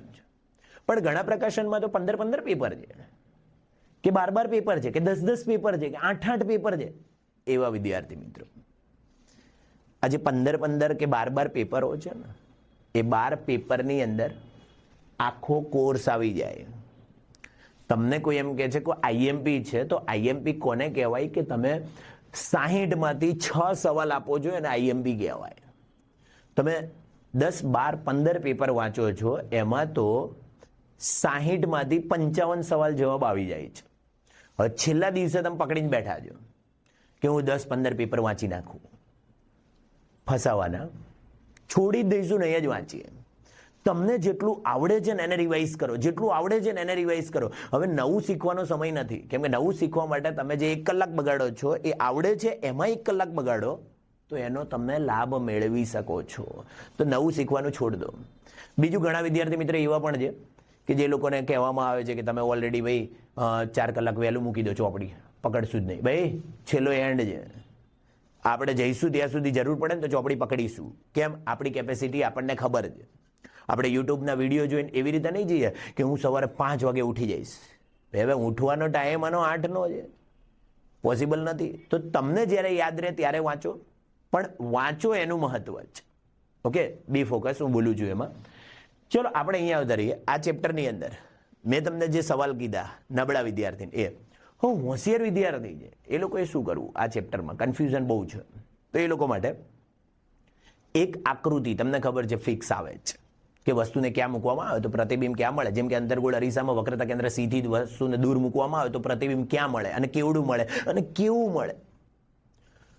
એક આકૃતિ ફિક્સ આવે જ છે અને એની સાથે એક દાખલો ફિક્સ આવે જ છે. તો આપણે શું સમજવાનું છે કે માની લો કે હું આકૃતિ તૈયાર કરું છું. જે નથી આવડતું એ વિદ્યાર્થી દૂર રહેશે આનાથી, હું બોલું એનાથી, મતલબ નબળા અને મીડિયમ વિદ્યાર્થી આનાથી દૂર રહેશે. કેમ? કારણ કે આ 4 કલાકનો ટોપિક છે. હવે 4 કલાકનો ટોપિક આપણે અહીંયા 4 કલાક વગાડશું. હવે કાલ તો પરીક્ષા જ 2 દિવસમાં, તો અઘરું પડી જશે. તો જે હોશિયાર વિદ્યાર્થી છે એ ખાલી દોરે નહીં, ખાલી ઉપરથી સમજે કે જો વસ્તુને સીથી દૂર મૂકવામાં આવે તો એના દ્વારા મળતું પ્રતિબિંબ ક્યાં હશે? જવાબ સામેના ભાગમાં F અને C ની વચ્ચે. આ સમજે. જો વસ્તુને ક્યાં મૂકવામાં આવે તો પ્રતિબિંબ સેમ મળે, C ઉપર અરીસો હોય તો અને લેન્સ હોય તો 2F ઉપર. આવા શબ્દો ઉપર ફોકસ રાખે. આનાથી તમારું રિઝલ્ટ ઇમ્પ્રૂવ થશે. ઓકે, તો એક આ ચેપ્ટરમાંથી એટલું જ છે. In short finish. એના પછી માનવ આંખવાળું ચેપ્ટર લઈએ. નબળા વિદ્યાર્થી કેટલા સવાલ તૈયાર કરશે? જવાબ 6. કેટલા તૈયાર કરશે? 6. કયા? માનવ આંખ આકૃતિ દોરી સમજાવો. 4 ભાગ પહેલા ખાસ કરવાના. બીજો લઘુ દ્રષ્ટિની ખામી. ત્રીજો ગુરુદ્રષ્ટિની ખામી. ચોથો પ્રેસ બાયોપિયા. 4 ફિનિશ. ફરીથી માનવ આંખ, લઘુ દ્રષ્ટિ, ગુરુદ્રષ્ટિ, પ્રેસ બાયોપિયા. 4 તો આપણા ફિનિશ થઈ ગયા. હવે આવે છે પ્રકાશનું વિભાજન 7 રંગો વાળું. એક એને કરશું અને એક જોડે જોડે આ લઈ લઈશું. ટિન્ડલ અસર એટલે શું? આ વર્ષ માટે ટિન્ડલ અસરને મૂકીશું. હેતુલક્ષીમાં આપણે પેલું કરશું કે વહેલો સૂર્યોદય મોડો સૂર્યાસ્ત. ઓકે, પણ એ હેતુલક્ષીમાં કામ આવશે. બાકી અત્યારે તો આ મેઇન જે 6 સવાલ છે એ દરેક વિદ્યાર્થી કરે. જે મીડિયમ છે એ લોકો 2 માર્ક્સના સવાલ ઉપર પણ ફોકસ રાખશે. જેમ કે 2 માર્ક્સના સવાલમાં હું વાત કરું ભયદર્શક સિગ્નલમાં પ્રકાશનો રંગ લાલ શા માટે રાખવામાં આવે છે. હવે હું એકવાર પાછું યાદ કરાવું તમને, છું. તમારા શબ્દોમાં જવાબ લખજો, છોડવાનો નથી, સાવ ફેંકવાનું બી નથી, પણ તમારા શબ્દોમાં લખવાનો છે. જેમ કે હું એમ કહું ભયદર્શક સિગ્નલમાં પ્રકાશનો રંગ લાલ શું કામ રાખવામાં આવે છે, એમાં મેઇન 3 જ શબ્દો છે. કયા 3 શબ્દો? પહેલું, લાલ રંગના પ્રકાશની તરંગ લંબાઈ વધુ છે એટલે એનું પ્રકીર્ણન ઓછું થાય છે એટલે દૂર સુધી દેખાય છે. તમારે શબ્દ 3 જ વાપરવાના, ભલે તમે એનો જવાબ 6 લાઈનમાં લખો. 3 શબ્દ હોય, 3 નીચે અંડરલાઈન કરી દો, માર્ક્સ શબ્દ પૂરા આપવામાં આવશે. કેમ કે તમે એ ટોપિકને સમજો છો. ઓકે, એ જ રીતે બીજો સવાલ, કોઈ અંતરિક્ષ યાત્રીને આકાશ ભૂરાને બદલે કાળું શા માટે દેખાય? યાદ આવ્યું કે? અને બીજું, તારાઓ શા માટે ટમટમે છે અને ગ્રહો શા માટે ટમટમતા નથી? આ 2 માર્ક્સના સવાલ મીડિયમ વિદ્યાર્થી ધ્યાન રાખશે. હોશિયાર વિદ્યાર્થીઓ હોય એ વિદ્યાર્થીઓ માટે માની લો કે પ્રિઝમ વડે થતું પ્રકાશનું વક્રીભવન સમજવું બોલવું, અથવા આગળના ચેપ્ટરમાં આપણે શીખીએ છીએ કાચના સ્લેબ એટલે કે કાચના લંબઘન ચોસલા વડે થતું પ્રકાશનું વક્રીભવન. આવા સવાલ જવાબ તો જ તૈયાર કરવાના. હોશિયાર અને મીડિયમની વાત કરું છું, તો જ તૈયાર કરવાનું જો બીજું થઈ ગયું હોય. માની લો ઘણા લોકોને તો લઘુ દ્રષ્ટિ ગુરુદ્રષ્ટિનો તફાવત ના આવડતો હોય, એવા પાછા પ્રિઝમ વડે થતું પ્રકાશનું વક્રીભવન શીખવા માટે સ્કૂલના ક્લાસીસમાં દોડતા હોય કે મને આ સવાલ જવાબ નહીં આવડે, એને બાજુ મૂકો. બીજું, ધારો કે બાયોલોજી પોર્શન છે, ઘણા લોકોને કોઈ આકૃતિ નથી આવડતી, તો હવે એ આકૃતિ શીખવાનો સમય નથી, એ તો ગયો.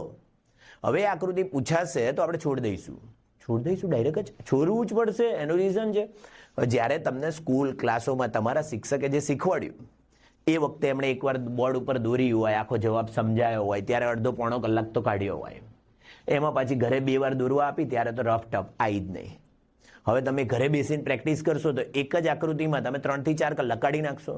તો એની જગ્યાએ 3-4 કલાક જે થિયરી છે એની અંદર ઇન્વેસ્ટ કરો, જેથી તમે રિઝલ્ટને પ્લસ કરી શકો. હવે નવો સવાલ નહીં શીખવાનો એટલે નહીં શીખવાનો, ચોકડી જ મારી દઈએ અત્યારે જ.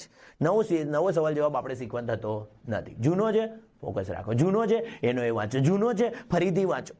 કેમ? કારણ કે આપણને ઘણીવાર એવું હોય છે કે મને બધું આવડે જ છે.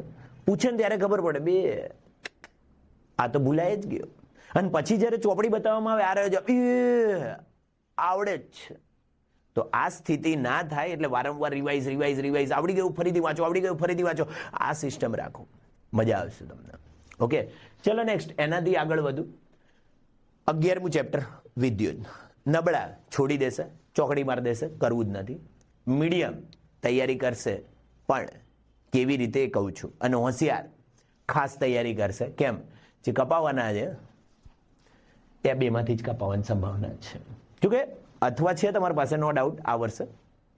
અને આ જે આપણે ડિસ્કસ કરી રહ્યા છીએ પેપર સ્ટાઇલ સહેલી થઈ છે, તો એ તમને જાણકારી આપું.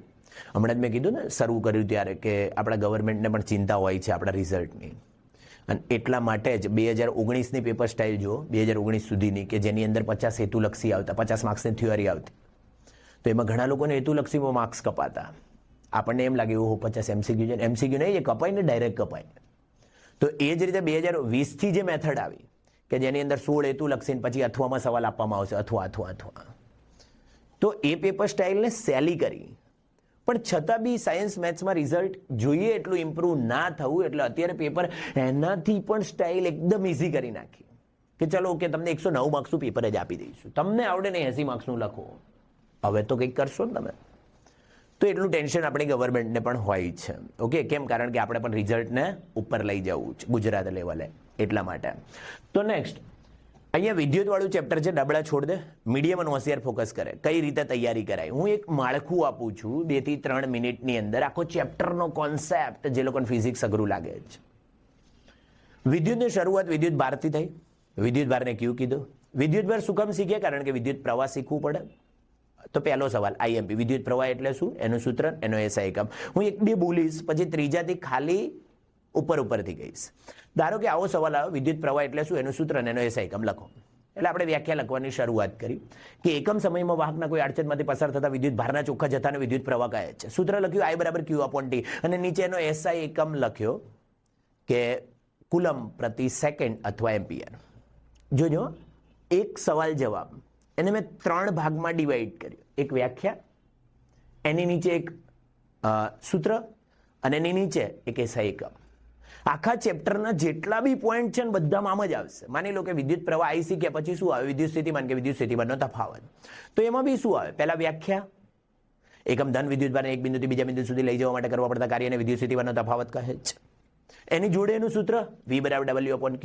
એનો એસઆઈ એકમ જૂલ પ્રતિ કુલમ અથવા એલેક્ઝાન્ડર વોલ્ટા, એની યાદમાં વોલ્ટ આપવામાં આવે છે.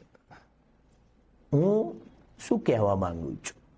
જવાબ, પહેલા વ્યાખ્યા તૈયાર કરવાની, એની નીચે બોક્સમાં સૂત્ર લખવાનું, અને એની નીચે એનો એસઆઈ એકમ લખવાનો. પહેલા તમે વિદ્યુત પ્રવાહ I શીખ્યા, પછી વિદ્યુત સ્થિતિમાનનો તફાવત V શીખ્યા. હવે ઓહમ આવશે, જે શીખવાડશે I ચાલે છે V, મતલબ I અને V વચ્ચે કંઈક સંબંધ છે. શું છે એ તમારે શોધવાનો. કે I વધારે તો V વધે, V વધારે તો I વધે. તેના દાખલા સિમ્પલ છે. ધારો કે I 6 છે, એના 8 12 કરી દેવામાં આવે તો V કેટલો થશે? તો V ને આપણે ડબલ કરી દઈએ તો I કેટલો થશે? તો સિમ્પલ છે. આપણે એનો નિયમ શું લખીએ છીએ? અચળ તાપમાને વાહકમાંથી પસાર થતા વિદ્યુત પ્રવાહ તેના પર લાગુ પડેલ વિદ્યુત સ્થિતિમાનના તફાવત વિના સમપ્રમાણમાં હોય છે. આપણે પહેલા શું લખ્યું? વ્યાખ્યા જેવું. એ નીચે આપણે શું લખવાનું? સૂત્ર V બરાબર IR અથવા R બરાબર V/I. એની નીચે શું લખવાનું? એનો એસઆઈ એકમ ઓમેગા. પતી ગયું. તો માર્ક કરો છો, હું દરેકમાં એક વ્યાખ્યા લખું છું, એક સૂત્ર લખું છું, એક એસઆઈ એકમ લખું છું. ચોથું મને પૂછાશે તો હું નહીં લખું. 1 માર્ક્સ જવા દઈશ. 2 માં નહીં જવા દેવાલા. એ ડબલ. એ થોડી છે કે આખા ચેપ્ટરની અંદર આવા 9 વિભાગ છે, તો એ 9માંથી આવવાનો છે એવું થોડી છે. કેમ? કારણ કે આ ચેપ્ટરમાંથી શ્રેણી જોડાણ, સમાંતર જોડાણ તમને ખબર છે મોસ્ટ છે. જે મીડિયમ વિદ્યાર્થી છે, નબળા તો કરશો જ નહીં. મીડિયમ છે એ લોકો શ્રેણી જોડાણ કરે, સમાંતર જોડાણ કરે, અને જૂલનો તાપીય નિયમ છે.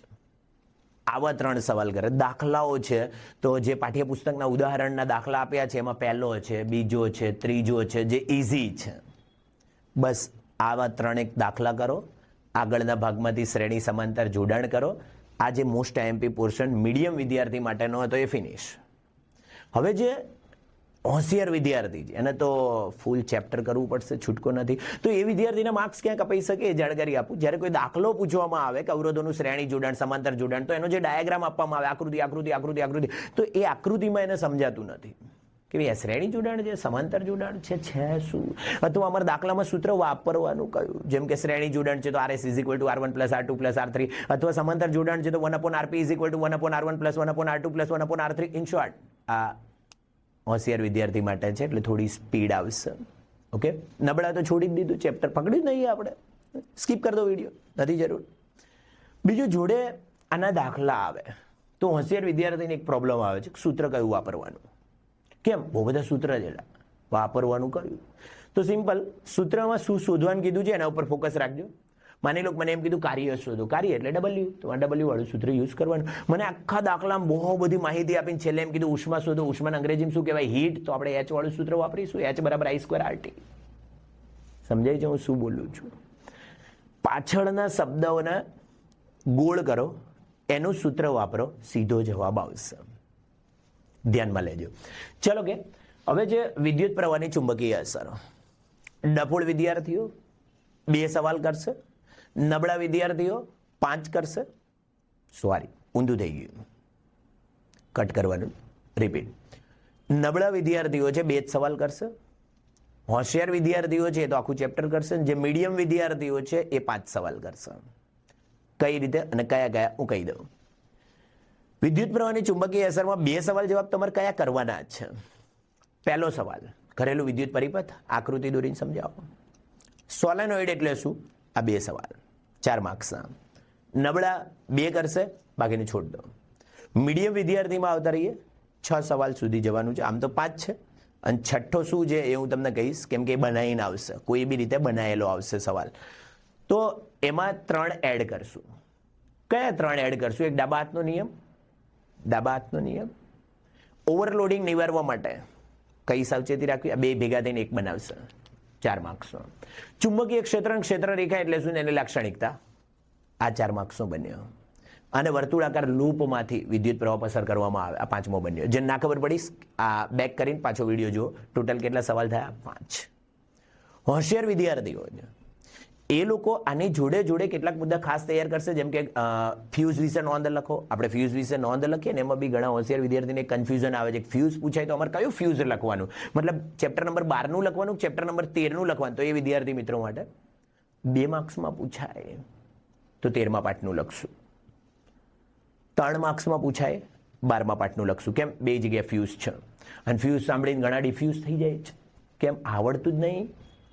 અને એક તો આપણે પાછો એવો પ્રોબ્લેમ, માની લો કે અત્યારે ઘણા વિદ્યાર્થી મિત્રો વિડીયો જોઈ રહ્યા છે અને એમાં માની લો કે ઘરે રાત્રે અત્યારે વિડીયો જોયો ને ત્યારે થોડા જુનૂનમાં હોય, હમણાં વાંચી નાખું, પથારી ગુમાઈ નાખું. પણ જ્યારે વાંચવા બેસે ત્યારે 5 મિનિટ બેસે, 10 મિનિટ તો આટા મારશે, પાછું 5 મિનિટ બેસે, 10 મિનિટ નાસ્તો કરી આવશે, પછી ઘરના સભ્ય હશે તો ખીજાશે, બેટા ફોડ વાંચે ને, તને ખબર પડે છે કે નહીં? એ તારા પપ્પા કઈ રીતે કામ કરે છે તને ખબર પડે? કઈ રીતે પૈસા ભરે એ તને ખબર પડે? ત્યારે થોડી વાર આપણને છે ને પેલો હોર્મોન્સ યાદ છે ને, એડ્રીનાલિન, બહાર આવી જાય, જુનૂન ચડી જાય, જુસ્સો ચડી જાય. હવે જો 80% લાવી દો, 75% લાવી દો, એ તમને ખબર છે 2 કલાક જ રહે, પછી પાછું ઉતરી જાય. પછી આપણને ખબર પડી જાય એટલે આપણી લિમિટ કેટલી છે? 35ની જ છે. પાછો પ્રોબ્લેમ આવીને ઊભો જ રહેશે. ઓકે, જે લોકો માસ્ટર જે બોલે છે ઓકે છે, કશું નથી આવડતું એ વિચારે છે ખોટા જ. જે પોસિબિલિટી નથી કે આપણે એટલા માર્ક્સ લાવી દઈશું. તો એ વિદ્યાર્થી મિત્રો હું મોસ્ટ ટાઈમ બોલતો જાઉં છું દરેક ચેપ્ટરમાંથી, અને ટીક કરીને વાંચવા ચાલુ કરી દો, ટીક કરીને વાંચવા ચાલુ કરો. જેવો વિડીયો પૂરો થાય વિડીયો મૂકી સીધા એટલા સવાલ જવાબ વાંચવા ચાલુ કરી દો. ઓકે, એનાથી નીચે આવતો રહો. છેલ્લું ચેપ્ટર આપણું પર્યાવરણ. હવે આ ચેપ્ટરને આખું જ કરી નાખો.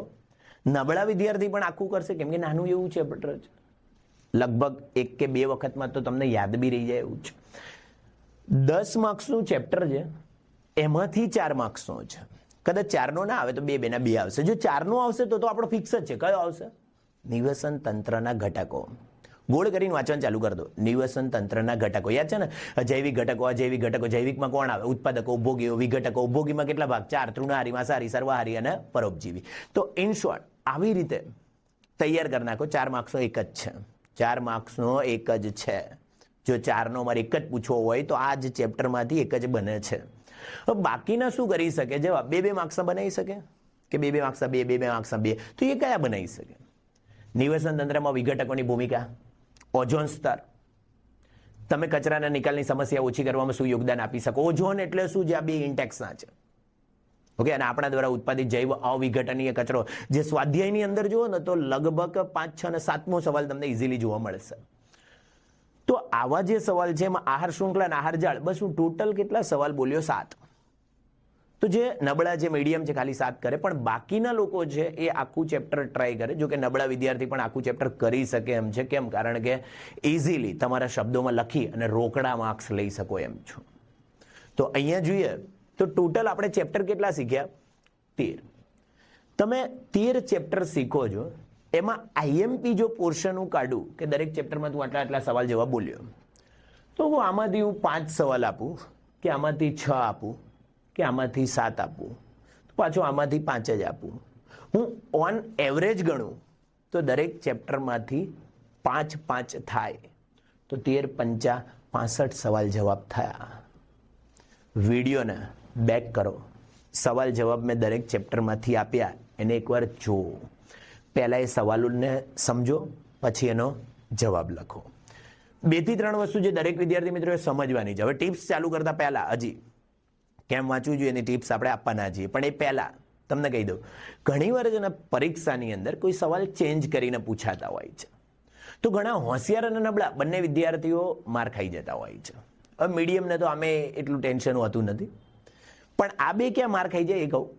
જેમ કે એક્ઝામ્પલ આપવું, ઘણીવાર કોઈ સવાલ પૂછાયો તો ઘણા લોકો એનો જવાબ ઊંધો લખીને આવે.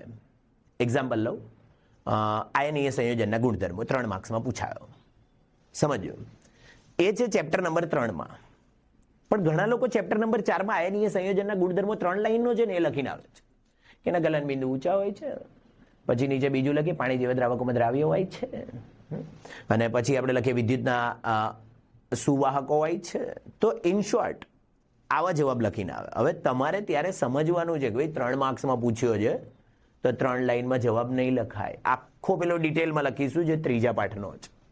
આપણે લખીએ છીએ ભૌતિક સ્વભાવ, ધન અને ઋણાયનો વચ્ચે પ્રબળ આકર્ષણ બળ હોય છે, યાદ આવ્યો કે સખત અને બરડ હોય છે, દબાણ આપતા ટુકડા થઈ જાય એટલા બરડ પણ હોય છે. પછી આપણે બીજો લખીએ છીએ ગલન બિંદુ ઉત્કલન બિંદુ ઊંચા હોય છે, એના ડીપમાં લખીએ છીએ. ત્રીજો લખીએ છીએ દ્રાવ્યતા, એમાં લખીએ છીએ પેટ્રોલ કેરોસીન જેવા દ્રાવકોમાં અદ્રાવ્ય હોય છે પણ પાણીમાં દ્રાવ્ય હોય છે. અને એ જ રીતે વિદ્યુતનું વહન, કે જો લિક્વિડ ફોર્મ હોય તો એમાં વિદ્યુતનું વહન થઈ શકે આયનોના લીધે, પણ જો સોલિડ હોય તો એમાં વિદ્યુતનું વહન ના થઈ શકે. તો એવો આખો જવાબ તમારે લખવાનો હોય છે. તો ઘણા લોકો 3 માર્ક્સની અંદર 3 મુદ્દા લખીને આવે અને પછી ઘરે આવીને માર્ક્સ ગણતા જોવા મળે. પાછા ગણતરી બી કરે ઘરે આવીને કેવું પેપર ગયું. 24 માર્ક્સ હોય, એમાં પહેલો MCQ ચેક કરશે. પોતે કોન્ફિડન્સ જ હોય, 20 તો આવી જ જશે. પહેલો MCQ ચેક કરે કે આનો જવાબ I2R આવે. પછી વળી બહાર નીકળે મિત્ર હોય જોડે જાણકારી આપે કે બે ડફોડા ના આવે, IR² આવે. ચાલો કે 19 આવશે. પછી બીજો હેતુલક્ષી સોલ્વ કરે, એ ખોટો હોય. ત્રીજો સોલ્વ કરે, એ ખોટો હોય. પછી તો પેપર બંધ કરીને મૂકી દેવાનું, ખોલવાનું નહીં. એ પછી આપણે ખાલી ગણી લેવાના કે ચલો સાહેબ કાપીને કેટલા કાપશે. એટલે સાહેબને બાજુ મૂક, તે કેટલું લખ્યું એ તો ચેક કર. હવે હેતુલક્ષી ટોટલ 12 જ થયા હોય 20માંથી. પછી સેક્શન બી ના માર્ક્સ ગણે કે બી ની અંદર છે 9 સવાલ પૂછાવાના છે. કેટલા પૂછાવાના છે? 9. તો 9માંથી 18 માર્ક્સમાંથી કદાચ સાહેબ કાપીને કેટલા કાપશે. ચલો કે એક કામ કરીએ, દરેક ચેપ્ટરમાંથી અથવા દરેક પ્રશ્નમાંથી કદાચ સાહેબ અડધો બી કાપી લે તો 5 કપાશે, 4.5 કપાશે. એટલે લખ્યું જ નહીં, સવાલનો જવાબ જ ખોટો લખ્યો છે, ક્યાં ગણે છે. તો આજે ગણવાની પદ્ધતિ છે ખોટી છે. તો એને એ રીતે ક્યારેય ના ગણો. તમે કેટલું લખ્યું છે એના ઉપર ફોકસ રાખો ને કેવું લખ્યું છે એના ઉપર. બીજો પોઈન્ટ, પેપર ગોળ ફેરવીને સવાલ કેવી રીતે પૂછાય એ કહી દો. માની લો તમારે ધોવાના સોડાની બનાવટ પૂછવી છે, તો કદાચ બોર્ડમાં આ રીતે બી આવી શકે કે વિદ્યાર્થી મિત્રો આપણે દિવસ દરમિયાન બહાર ફરતા હોઈએ છીએ અથવા રમતા હોઈએ છીએ. રમતી વખતે કોઈ વ્યક્તિ છે, ધીરેન કે રમેશ કે ગણેશ કે હરેશ કે ગમે તે, કે જેના કપડાં છે એ ગંદા થઈ ગયા છે, તો એને કપડાં ધોવા માટે શેનો ઉપયોગ કરવામાં આવે છે એની બનાવટ લખો, એના ઉપયોગ લખો. તો ડાયરેક્ટલી ના પૂછ્યું આપણને ધોવાના સોડાની બનાવટ લખો, ગોળ ફેરવીને પૂછ્યું. આવો એકાદો સવાલ બનાવવામાં આવે છે જેથી વિદ્યાર્થીને કેટલું સમજાય છે ને એ સામે ગવર્મેન્ટને ખબર પડે. ઓકે. અથવા તમને યાદ હોય તો આવો સવાલ બી આવી ગયો છે ને, રમેશને 2 પુત્રીઓ છે, જે ગયા વર્ષના પેપરમાં હતો, કોઈ જોયો હોય તો, કે રમેશને 2 પુત્રી છે તો એના કિસ્સામાં કયું રંગસૂત્ર હજી સુધી આનુવંશિક થયું નથી. તો આપણે એનો જવાબ લખીએ છીએ વાય. કેમ? કારણ કે વાય રંગસૂત્ર નર જાતિ માટે આવશ્યક છે. તો હજી એને બાળક છે, છોકરી છે, છોકરો નથી, તો વાય રંગસૂત્ર હજી આનુવંશિક થયું નથી. તો ઘણા લોકો એવું માને ઘરે જઈને ચોપડીમાં ફેનતા હોય, ચોપડી ગ્રાઇડ બધું ફેનવાનું ચાલુ કરે. બે એમાં રમેશ ક્યાં છે? રમેશ બે એમાં રમેશ ના હોય, એ રમેશ એડ કર્યું છે. તો એવા સમજણનો સવાલ એકાદો ચેન્જ કરીને આવશે. તો દરેક વિદ્યાર્થી મિત્રો તૈયાર રહે કે આવો એકાદ સવાલ આવશે તો હું એનો જવાબ લખીશ. ઓકે, હવે માત્ર થોડોક જ સમય છે. હવે આપણે થોડા સમયમાં કંઈક નવું શીખવું છે. અહીંયા ધ્યાન આપજો. અહીંયા આપણે થોડું એક પિરામિડ જેવું બનાવ્યું છે. એક પિરામિડ માર્ક્સ માટેનો છે ને એક પિરામિડ છે એની અંદર આપણે લખીશું કે તમારે શું તૈયાર કરો છો, એમાં કેવા ડિવાઇડેશન કરશો. ચલો હું અહીંયા થોડું લખતો સમજાવું છું. જેમ કે હું આ રીતે શરૂઆત કરું અહીંથી પહેલા પોર્શનથી, તો તમને ખબર છે આપણે પેપરની અંદર 4 સેક્શન છે, A, B, C, D. Again A, B, C, D. આ સેક્શન A છે એ કેટલા માર્ક્સનો સેક્શન છે? 24 માર્ક્સનો છે. B છે એ 18 માર્ક્સનો છે. C છે આ પણ કેટલાનો છે? 18નો છે. અને D છે એ ટોટલ 20 માર્ક્સનો છે. ટોટલ જોઈએ તો કેટલા માર્ક્સનું પેપર થયું? 80 માર્ક્સ. ઓકે, અથવા હું કહું છું વેઇટ, માની લો 24 હેતુલક્ષી છે, આ તો ફિક્સ કરવાના જ છે આપણે. હવે ટિપ્સ ઉપર પણ આવતા જઈએ. ટિપ્સ દરેકમાં એક ટિપ્સ હશે, ફોકસ કરજો. હેતુલક્ષી ટોટલ 24 છે. હવે મારો પ્રશ્ન એ છે કે મારે હેતુલક્ષીને તૈયાર કેવી રીતે કરવા? આઈડિયા આપું. પહેલા તમારી પાસે ટેક્સ્ટ બુક છે, ચોપડી છે. ચોપડીના દરેક ચેપ્ટરની પાછળ સ્વાધ્યાયમાં તમને 3-4, 4-5 હેતુલક્ષી આપ્યા છે ઓપ્શન સાથે. યાદ છે ને? પહેલા વાંચો. મતલબ મારે અહીંયા લખવું હોય ને તો એવું લખીશ, પહેલા હું બુક્સ એની પાછળ આપેલા જે MCQ છે એને વાંચીશ. કેમ? તમારા જાણકારી માટે કહું, બોર્ડની પરીક્ષામાં ખાલી જગ્યા ખરા ખોટા MCQ ગમે તે કહો, લગભગ સવાલ જવાબમાં 30 થી 35% સવાલ જવાબ ખાલી આના હોય છે. તું એમ કહું 24 હેતુલક્ષી છે, જો ને 30% બી કરું તો 7 હેતુલક્ષી થઈ ગયા. 7 થી 8 ઇઝીલી આવશે. પહેલા ચોપડીના સ્વાધ્યાયમાં આપેલા MCQ ને તૈયાર કરો, ખાસ. ચલો નેક્સ્ટ. બીજા સવાલ જવાબ એવા હશે હેતુલક્ષીમાં MCQમાં કે તમે તમારી સ્કૂલમાં જાઓ છો, ક્લાસીસમાં જાઓ છો, તમને ખબર છે એકાદું મટીરિયલ તો તમને વાંચવા આપ્યું જશે. કાં તો ગાલા આપ્યું હોય, કાં તો લિબર્ટી આપ્યું હોય, કાં તો કુમાર આપ્યું હોય, કાં તો યુથ આપ્યું હોય, કાં તો કોઈ બી મટીરિયલ ઇન શોર્ટ આપેલું જ. તો એની અંદર પણ તમને MCQ આપેલા હોય છે ને મટીરિયલ, જેની તમારી સ્કૂલની અંદર કે ક્લાસની અંદર પરીક્ષા લીધી છે. માની લો કે એ પેપરની અંદર 6 કે 7 પેપર છે. હવે તમે 6 કે 7 પેપર જુઓ, એક પેપરમાં 24 હેતુલક્ષી હોય, તો આની અંદર હું એમ કહી શકું 150+ MCQ તો આરામથી થઈ જશે. ઓકે, 30% પકડીને ચાલો. 30% અને 30% 60% તો આપણે એમને થઈ ગયા. જે હેતુલક્ષીનો પ્રોબ્લેમ છે ને જે વિદ્યાર્થીઓને, એની વાત ચાલી રહી છે કે સેક્શન એમાં પહેલા હું બુક્સના MCQ વાંચીશ, એ પૂરું થઈ જાય એટલે હું મટીરિયલ્સ વાંચીશ, જેની અંદર 6-7 પેપર છે ને તમને સ્કૂલ કે ક્લાસમાં તૈયાર કરાયા છે. જે હોશિયાર વિદ્યાર્થી હશે એ લોકોને તો 2 કે 3 મટીરિયલ કરાયા હશે. કોઈ બી 2 કે 3 મટીરિયલ્સ કરાયા હશે. તો હોશિયાર વિદ્યાર્થી, હવે કેવું છે મીડિયમ અને નબળા, તો નબળા માટે તો આટલું ઇનફ છે, આનાથી બહારનું નહીં કરવાનું, પતી ગયું. જે મીડિયમ છે એ વિદ્યાર્થી મિત્રો, જે આપણે સવાલ જવાબ લખીએ છીએ ને એની અંદર વચ્ચે જે આપણે ખાલી જગ્યાઓ લખીએ છીએ, જોડે જેમ કે વ્યાખ્યાઓ લખીએ છીએ, તો એમાંથી 1 કે 2 આવવાના છે. અને જે ફૂલ ફોર્મ લખીએ છીએ એ ફૂલ ફોર્મમાંથી પણ 1-2 આવવાના છે.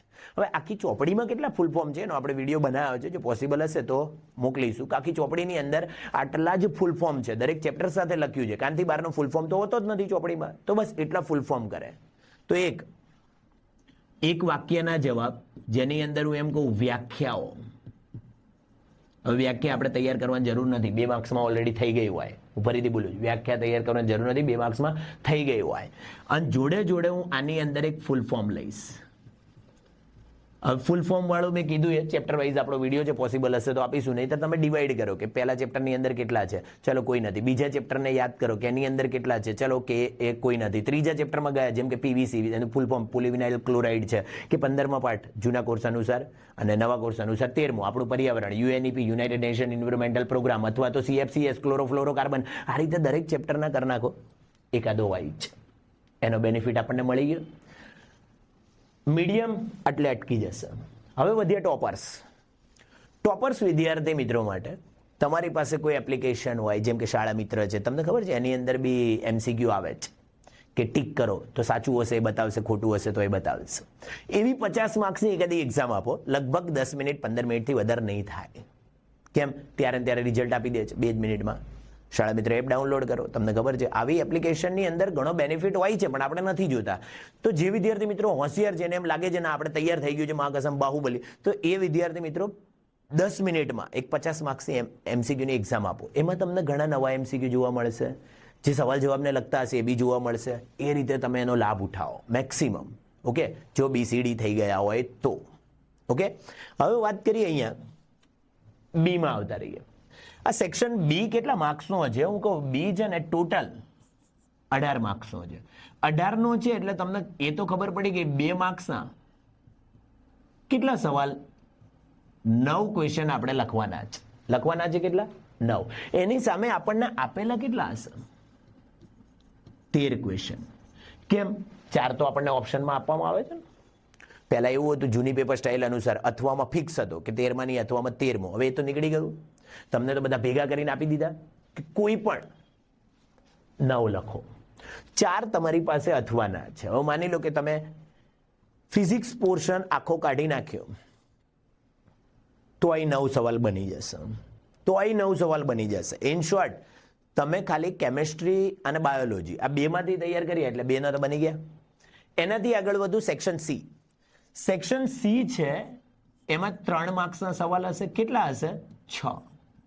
અને એમાંથી તમારે લખવાના જે 6 છે એની સામે આપેલા કેટલા હશે? 9. તો એમ કહું આમ તો આની અંદર તો આપણને 50% ઓપ્શન મળ્યા. અગેન કેટલા મળ્યા? 50% ઓપ્શન મળ્યા. બેનિફિટ થયો. તમે ચેપ્ટર વાઇઝ જુઓ કે 3 માર્ક્સના કયા કયા ચેપ્ટરમાંથી આવે છે, ડિવાઈડ કરો. હવે ડિવાઈડ કર્યા પછી એ જુઓ કે એમાં તમને કયું ચેપ્ટર નહીં આવડતું છોડ દો. કેમ? 50% ઓપ્શન છે આપણી પાસે. સમજાય છે? અને વધ્યો સેક્શન ડી. સેક્શન ડી કેટલા માર્ક્સનો છે? 20 માર્ક્સનો છે. હવે 20 માર્ક્સ છે એની અંદર ટોટલ 5 ક્વેશ્ચન અને કેટલા માર્ક્સના છે? 4 માર્ક્સના છે. એની સામે તમને કેટલા આપવામાં આવે છે? 8 ક્વેશ્ચન. અમે જે ક્વેશ્ચન લખ્યા છે એના ઉપર હું એકવાર બોર્ડ કરી દઉં છું. આ પેપર સ્ટાઇલ ફિક્સ છે. કદાચ રૂરલ એરિયામાંથી કોઈ વિદ્યાર્થી હોય જેને પેપર સ્ટાઇલ નથી ખબર તો એના માટે 1 મિનિટ, બાકીના લોકો આ વિડીયોમાં થોડું સ્કીપ કરી દે. અહીંયા બોર્ડની પરીક્ષામાં ટોટલ સેક્શન 4 છે, A B C D. Section A છે 24 માર્ક્સનો છે, B છે 18 માર્ક્સનો છે. એની સામે 13 ક્વેશ્ચન આપવામાં આવશે, 9 લખવાના છે તમારે. અહીંયા સેક્શન C છે એમાં 9 ક્વેશ્ચન આપવામાં આવશે, 6 લખવાના છે તમારે. અને લાસ્ટમાં હું જતો રહું સેક્શન D છે તો 20 માર્ક્સનો છે એમાં તમને 8 ક્વેશ્ચન આપવામાં આવશે અને એની સામે તમારે લખવાના કેટલા છે? 5 જ છે. ઓકે, હવે 5 ક્વેશ્ચન્સ છે એમાં તમે મને એમ કહો સાહેબ મોસ્ટ IMP તો હું જાણકારી આપું જે એકદમ ખાલી પાસિંગ વાળા છે એ લોકો માટે કે આના ચેપ્ટર આપણા ફિક્સ હોય છે. જેમ કે બીજા ચેપ્ટરમાંથી એક આવવાનો છે. બીજા ચેપ્ટરમાંથી મેં તમને IMP આપ્યા 6 સવાલ. જો વિડીયોમાં આગળ સ્કીપ કરીને તમને દેખાશે 6 સવાલ, બસ 6 કરો. એના પછી જે એમાં પાછા 2 સવાલ છે, બે સવાલ ટોટલ 4 માર્ક્સના છે આ ચેપ્ટરના. ઓકે, તો એક આમાંથી આવશે, પછી આવશે એક ચોથું ચેપ્ટર કાર્બન અને એના સંયોજન. આની અંદરથી મેં માત્ર ને માત્ર ડફોળ વિદ્યાર્થીઓ છે કે નબળા વિદ્યાર્થીઓ છે એને મેં શું આપ્યું તૈયાર કરવામાં? સાબુની સફાઈ ક્રિયાવિધિ છે અથવા કાર્બનનો સર્વતોમુખી સ્વભાવ છે. તો આ 2 સવાલ જવાબ જે મોસ્ટ હતા એ મેં આપ્યા અને મીડિયમ વિદ્યાર્થીને ટોટલ 6 આપ્યા છે. એ જ વાંચો. એના પછી હું આગળ વધુ ચેપ્ટર નંબર 5 જૈવિક ક્રિયા. આમાંથી પણ 2 સવાલ છે, આમાંથી પણ 2 છે. આમાં પણ આપણે IMP આપ્યા 6. એ જ કરો. ના યાદ હોય તો અગેન વિડીયોને બેક કરીને ચેક કરી લો કયા 6 આપ્યા. ચલો એનાથી આગળ વધુ જૈવિક ક્રિયાઓ. તો હવે કયું ચેપ્ટર આવશે એના પછી?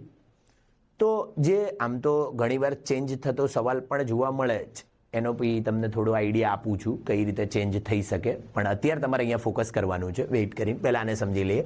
તો બીજું ચેપ્ટર, ચોથું ચેપ્ટર અને પાંચમું ચેપ્ટર. હવે અહીંયા જો, મતલબ મારે પાંચમા ચેપ્ટરમાં જવું છે. આ બીજું ચેપ્ટર લીધું, એમ મેં પાંચમું લીધું, એમાં ચોથું લીધું. હજી કયા ચેપ્ટરમાંથી જે સવાલ આવવાનો છે? એક માનવ આંખ, એક વિદ્યુત પ્રવાહની ચુંબકીય અસરો અને એક આપણું પર્યાવરણ. 10, 12 અને 13. અગેન 10, 12 અને 13. તો અહીંયા બાજુના પેજમાં એડ કરી દઉં 10, 12, 13. જો તો કેટલા સવાલ થયા? 2, 3, 4, 5, 6, 7, 8. 8 સવાલ આવવાના છે. હમણાં હું વચ્ચે બોલ્યો ને, ક્યારેક ક્યારેક થોડું ચેન્જીસ થઈ જતું હોય છે. હવે બોર્ડના પેપરમાં આપણે બ્લુપ્રિન્ટ અનુસાર મોસ્ટ ઓફ તૈયારી કરીએ છીએ કે આ ચેપ્ટરમાંથી આ જ આવશે, આ ચેપ્ટરમાંથી આ જ આવશે, પણ ઘણીવાર એકાદો સવાલ ચેન્જ થઈ શકે, એમાં ગભરાવાની જરૂર નથી. જેમ કે ગયા વર્ષના આપણે પેપર જોઈએ તો એની અંદર સ્ત્રી પ્રજનન તંત્ર આ સેક્શનમાં હતું. હવે સ્ત્રી પ્રજનન તંત્ર આ સેક્શનમાં પૂછ્યું, એ આ સેક્શનનો સવાલ નહોતો. તો ફાયદો થયો કે નુકસાન થયું? જવાબ ફાયદો થયો. કેમ? કારણ કે એને આપણે 3 માર્ક્સમાં મૂક્યો તો પૂછ્યો 4 માર્ક્સમાં, તો બેનિફિટ જ છે આપણને. ઓકે, અને એની સામે 1 કે 2 માર્ક્સનો વધાર્યો, એનાથી આપણને કોઈ ફરક નથી પડતો. કેમ? કારણ કે જે આવવાનો હતો એ જ ક્વેશ્ચન આવ્યો હોય. સમજ્યા તમે? તો આવી રીતે આપણે તૈયારી કરશું. હવે આની અંદર જે 8 વિભાગ પાડ્યા, માની લો 8 સવાલ જવાબ છે, તો મેં એના માટે શું કર્યું? 8 ચેપ્ટરની અંદર વિભાગ પાડી દીધા કે આની અંદર આપણે આ કરીશું. સમજાયું? હવે 8 વિભાગ છે, એમાં બી તમે એમ કહો મને ખાલી બીજું ચેપ્ટર જ આવડે છે. એક્ઝામ્પલ કે મને બીજું જ આવડે, ચોથું તો મને આવડતું જ નહીં. ચલો, જૈવિક ક્રિયામાંથી બી મેન સવાલ આવડે છે. લઘુ દ્રષ્ટિ, ગુરુ દ્રષ્ટિના બી મેન આવડે. તમે ખાલી મેન સવાલ ઉપર ફોકસ કરો તોય આપણા 5 બની જાય છે. 2, 4 ને 1, 5. સમજ્યા? હજી ફિઝિક્સ પોર્શનમાં તો આપણે એન્ટ્રી જ નથી મારી સરખી એવી. માની લો કે 10, હજી એક એન્ટ્રી મારી, અને કદાચ આ 10 બી નહીં આવડતું, તો અહીંયા આ તો આપણું પર્યાવરણ છે. તમને ખબર, તમે ગમે એવું લખીને પાસ થઈ જઈ શકો છો. ગમે એવું મીન્સ કે ફેકમ ફેક નહીં કરીએ, પણ ઇન શોર્ટ આપણા લાગતા વળગતા શબ્દોને ઉપયોગ કરી અને આપણે મેક્સિમમ રિઝલ્ટ લાવી શકીએ છીએ. ઓકે, તો વિદ્યાર્થી મિત્રો, જો તમે આ રીતે તૈયારી કરો છો તો તમે મેક્સિમમ રિઝલ્ટને કવર કરી શકો છો. અને લગભગ એક છેલ્લો પોઈન્ટ, પછી આપણે સ્ટોપ કરીશું. છેલ્લો પોઈન્ટ કે બધા વિદ્યાર્થી મિત્રો જે હવે તૈયારી કરો છો, થોડો સમય માટે હેતુલક્ષીમાં આ ફોકસ કરજો. સવાલ જવાબના ફોકસમાં આને રાખજો. બીજું, હવે કંઈ નવું આપણે પકડીશું નહીં બિલકુલ. યુટ્યુબના વિડીયોમાં અત્યારે જરૂર પૂરતો આ જે છેલ્લો વિડીયો તમે જોવો છો, પછી આને સ્ટોપ કરીને તમે મૂકી દેજો. કેમ? કારણ કે વિડીયો જેટલા જોશો ને એટલા કન્ફ્યુઝનમાં આવશો. ઓકે, તો બધા વિદ્યાર્થી મિત્રોને પોતાની પરીક્ષા માટે બેસ્ટ ઓફ લક. અને તમારું જે પેપર જાય પછી આપણી જે ગવર્મેન્ટ પોર્ટલ છે એના ઉપર પણ તમે તમારા રિવ્યૂ શેર કરજો, તમારા પેપર કેવા ગયા, જેથી ગવર્મેન્ટ પણ જોઈ શકે, સમજી શકે કે તમે કેવી તૈયારી કરો છો, એની સામે રિઝલ્ટ કેવું આવે છે. ઓકે, તો વિદ્યાર્થી મિત્રો બધાને પોતાની પરીક્ષા માટે ઓલ ધ બેસ્ટ. મળીશું આપણે ફરીથી.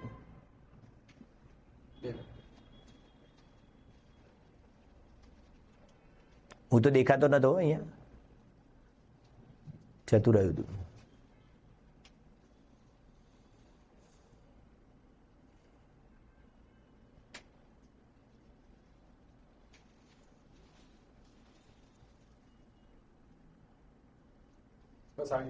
પતી ગયું ને? ફિનિશ થઈ ગયું છે ને? ઓકે રહ્યું ને?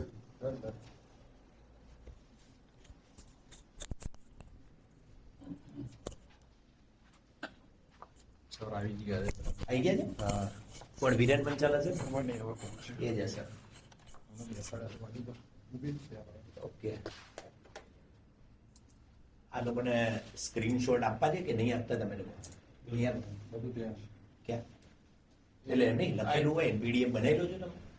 અમે એવું કરતા, લખેલું હોય ને પીડીએફ બનાવી દેતા, છોકરાઓ પોર્ટલ પર નાખી દેવાની, એટલે કદાચ ડાઉનલોડ કરવી હોય તો, કેમ કે આપણે ફરીથી લખાય નહીં.